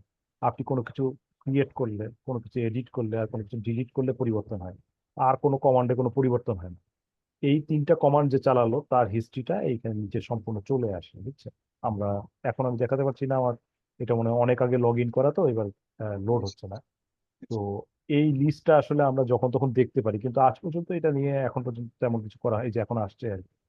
তো একই মানে সকল বাংলাদেশের সকল অফিস জি গত স্যার, 7-8 বছরে কি কমান্ড কোন সময় এক্সিকিউট করেছে, কার অ্যাকাউন্ট থেকে, কোন সে কি উইন্ডোজ ব্যবহার করেছে কিনা, কোন আইপি থেকে, হ্যাঁ, জি স্যার, কোন আইডি থেকে, অর্থাৎ মোট কথা একটা ছোটখাটো ইনভেস্টিগেশন করার জন্য যা যা তথ্য সফটওয়্যারে থাকা দরকার সবই আসলে আমরা দেখতে পারি। হ্যাঁ, তো এই জন্য একটু সতর্ক থাকার জন্য বলেছি। তবে হ্যাঁ, এখন পর্যন্ত আমরা হার্ড অ্যান্ড ফাস্ট এরকম যাইনি, জি ঠিক স্যার, আছে? একদম স্যার। তো আর কারো কোনো প্রশ্ন আছে কি? যদি প্রশ্ন থাকতো তাহলে আরো খুশি হতাম। যদি প্রশ্ন না থাকে তাহলে আমরা আসলে শেষ করব। আর আজকে সন্ধ্যার পরে আপনারা হয়তো আমাদের রেকর্ডিংটা নোটিশ বোর্ডে পেয়ে যাবেন, অথবা কালকে সকালের মধ্যে হায়েস্ট। স্যার, হ্যাঁ জি, জাহিদুল ইসলাম, প্লিজ একটু বলবেন। আমি আসলে ধন্যবাদ জানানোর জন্য আমি হাত উঠাইছি ফজল। জি। ও স্যার, হ্যাঁ, জি স্যার। না যদি তাহলে কারো কোনো প্রশ্ন থাকে তাহলে করার পরে তারপরে আমি ধন্যবাদ না জানাবো। স্যার, আপনার হাত তোলাই দেখেছি স্যার। আচ্ছা, প্রথমে তোমাকে ধন্যবাদ জানাই এবং তোমার মাধ্যমে ক্যাবিনেট ডিভিশনকেও ধন্যবাদ জানাই। আমাদের এই আমরা যারা সুরক্ষা সেবা এবং আপনাদের দপ্তর সংস্থা এবং মাঠ পর্যায়ের অফিসগুলো আজকে তোমার এই প্রশিক্ষণের মাধ্যমে আমি নিশ্চয়ই আহ, আশা করতেছি সবাই উপকৃত হব। এবং যেহেতু এই ট্রেনিং এর মাত্র আমরা 50 জন যুক্ত হওয়ার কথা ছিলাম, এখানে হয়তো 2-1 জন হতে পারে নাই। জি স্যার। আমি আশা করব এই যারা আমরা এই 49 জন 48 জন যুক্ত হয়েছি, তারা যেন তাদের অন্যান্য অফিস যারা এই এপিএ কর্মকাণ্ডের সাথে যুক্ত, তাদেরকে যেন আজকের এই যে শিক্ষণীয় বিষয়গুলো তাদের কাছে এটা হস্তান্তর করে এবং তাদেরকে নিয়ে তারা যেন আবার ইন্টারনাল কোনো ট্রেনিং এর আয়োজন করে। আমি আশা করব আমার যে 4টা অধিদপ্তরের আজকে যারা যুক্ত হয়েছেন, হেড অফিসের যারা যুক্ত হয়েছেন, তাদেরকে বলবো তারা মানে ইমিডিয়েটলি এই যে 30 তারিখের পরে বা আগে যদি হয়, আগামী অর্থ বছরের এপিএটা দাখিলের আগেই আমি আশা করবো আপনারা আপনাদের আওতাধীন যারা আছেন তাদেরকে আজকের এই প্রশিক্ষণের আলোকে আপনারা তাদেরকে প্রশিক্ষিত করবেন। এবং দেখবেন আজকের এই যে প্রশিক্ষণে হয়তো সবকিছু আপনারা 100% যে হবেন এটাও আশা করি না, কিন্তু আপনারা নিজেরা যখন প্রশিক্ষণ দিতে যাবেন তখন দেখবেন যে এই জিনিসগুলো আপনাদেরই ক্লিয়ার হয়ে যাবে। আজকে যেখানে যেখানে আপনারা ঠেকবেন ওই প্রশিক্ষণ দিতে গিয়ে দেখবেন যে নিজেরাই সেটা কনফিডেন্টলি সেটা সমাধান করতে পারবেন। আমি আশা করব আপনাদের আজকের এই 50 জনের মাধ্যমে বাকি যারা আছেন এপিএ আমাদের সফটওয়্যার যারা এপিএ সাবমিট করতেছে তাদেরকে সবাইকে আপনারা এই আজকের এই জ্ঞানটা তাদের সাথে শেয়ার করবেন। সবাইকে ধন্যবাদ। আমিও প্রথম থেকে 4-5 মিনিট মিস করেছি, আমি সাউন্ড পাচ্ছিলাম না। অসুবিধা নাই, আমি রাত্রেবেলা ফজল যদি এটা আপলোড করো আমি ওখান থেকে দেখে নেব। Sir sir thank you sir. Sir ওই আসসালামু আলাইকুম স্যার স্যার আমি তাহলে মিটিংটা শেষ করছি স্যার। ধন্যবাদ স্যার। স্যার। আমি একটু কথা ছিল ও স্যার। হ্যাঁ প্লিজ প্লিজ বলেন প্লিজ। স্যার আমি মাদক দ্রব্য নিয়ন্ত্রণ অধিদপ্তর থেকে আমি হ্যাঁ সারোয়ার প্রশাসনিক কর্মকর্তা। জি স্যার আমার একটা রিকোয়েস্ট ছিল যে এপিএম এর সফটওয়্যার বিষয়ে প্রশিক্ষণ এপি এর মধ্যে ঢুকানো যায় কিনা স্যার? আমার মনে না হয় এটা ঢুকাইলে এই উপলক্ষেও স্যার কিছু প্রশিক্ষণ হয়ে যেত বছরে বছরে। না আসলে আমাদের একটা মূল বাক্যই হচ্ছে যে এপিএ কোনো আলাদা কাজ না, বুঝছেন? স্যার আসলে এই জন্য আসলে ওই এপি এর প্রশিক্ষণটা ওইভাবে না হলেও আমরা কিন্তু আমাদের বিভিন্ন সার্কুলারের মধ্যে বলে দিয়েছি যে এপিএ বিষয়ে প্রশিক্ষণ করা, ওই আপনি 60 ঘন্টা প্রশিক্ষণের মধ্যেও এপিএ নিয়ে আপনি প্রশিক্ষণ করতে পারবেন। কিন্তু এপিএ সূচকের মধ্যে এপিএ বিষয়ে প্রশিক্ষণ এটা আমরা অ্যালাউ করি না, যে এটা আলাদাভাবে কাজ, এটা এত কোনো গুরুত্বপূর্ণ কাজ না যে এটা আমার এপিএ এর একটা কার্যক্রম হতে পারে, এরকম আমরা মনে করি না আর কি। তবে আপনারা প্রশিক্ষণ ইনশাল্লাহ পাবেন আমাদের বিভিন্ন জায়গায় বিভিন্ন ফরম্যাটে আসলে প্রশিক্ষণ দেওয়ার ব্যবস্থা করা হচ্ছে, আপনারা ইনশাল্লাহ পাবেন। এবং শুধু তাই না, যে আমরা প্রত্যেকটা এনআইডি সরকারি যারা চাকরি করে তাদের এনআইডির এগেনস্টে কে কতক্ষণ এপিএ সংক্রান্ত প্রশিক্ষণ করেছে এই ধরনের একটা মডিউলও কিন্তু আমাদের নতুন সফটওয়্যার তৈরি করা হয়েছে। তো সেটাও আসলে মনিটর করা হবে। তো আসলে প্রশিক্ষণের সমস্যাটা ইনশাল্লাহ আমরা দূর করতে পারবো সব। তো যাই হোক, তো আজকে আর ধন্যবাদ স্যার। না করি। হ্যাঁ, আমাদের জাহিদ স্যার কিন্তু নিজেই সফটওয়্যারটা ব্যবহার করেন, আমার সঙ্গে প্রায় দেখেছি আমি, কথা হয়েছে, স্যার রাত জেগেও কাজ করেন। তো আশা করি আপনার স্যারের নেতৃত্বে আপনাদের এপিএম সফটওয়্যার ব্যবহারটা অনেক দূরে এগিয়ে যাবে আর কি, এটুকু অন্তত আমি আশা করতে পারি স্যার। স্যার আমি আপনাকে ধন্যবাদ জানিয়ে আজকের মিটিংটা শেষ করতে যাচ্ছি স্যার। ধন্যবাদ। স্যার আসসালামু আলাইকুম। স্যার। আসসালামু আলাইকুম স্যার। ধন্যবাদ স্যার। আসসালামু আলাইকুম।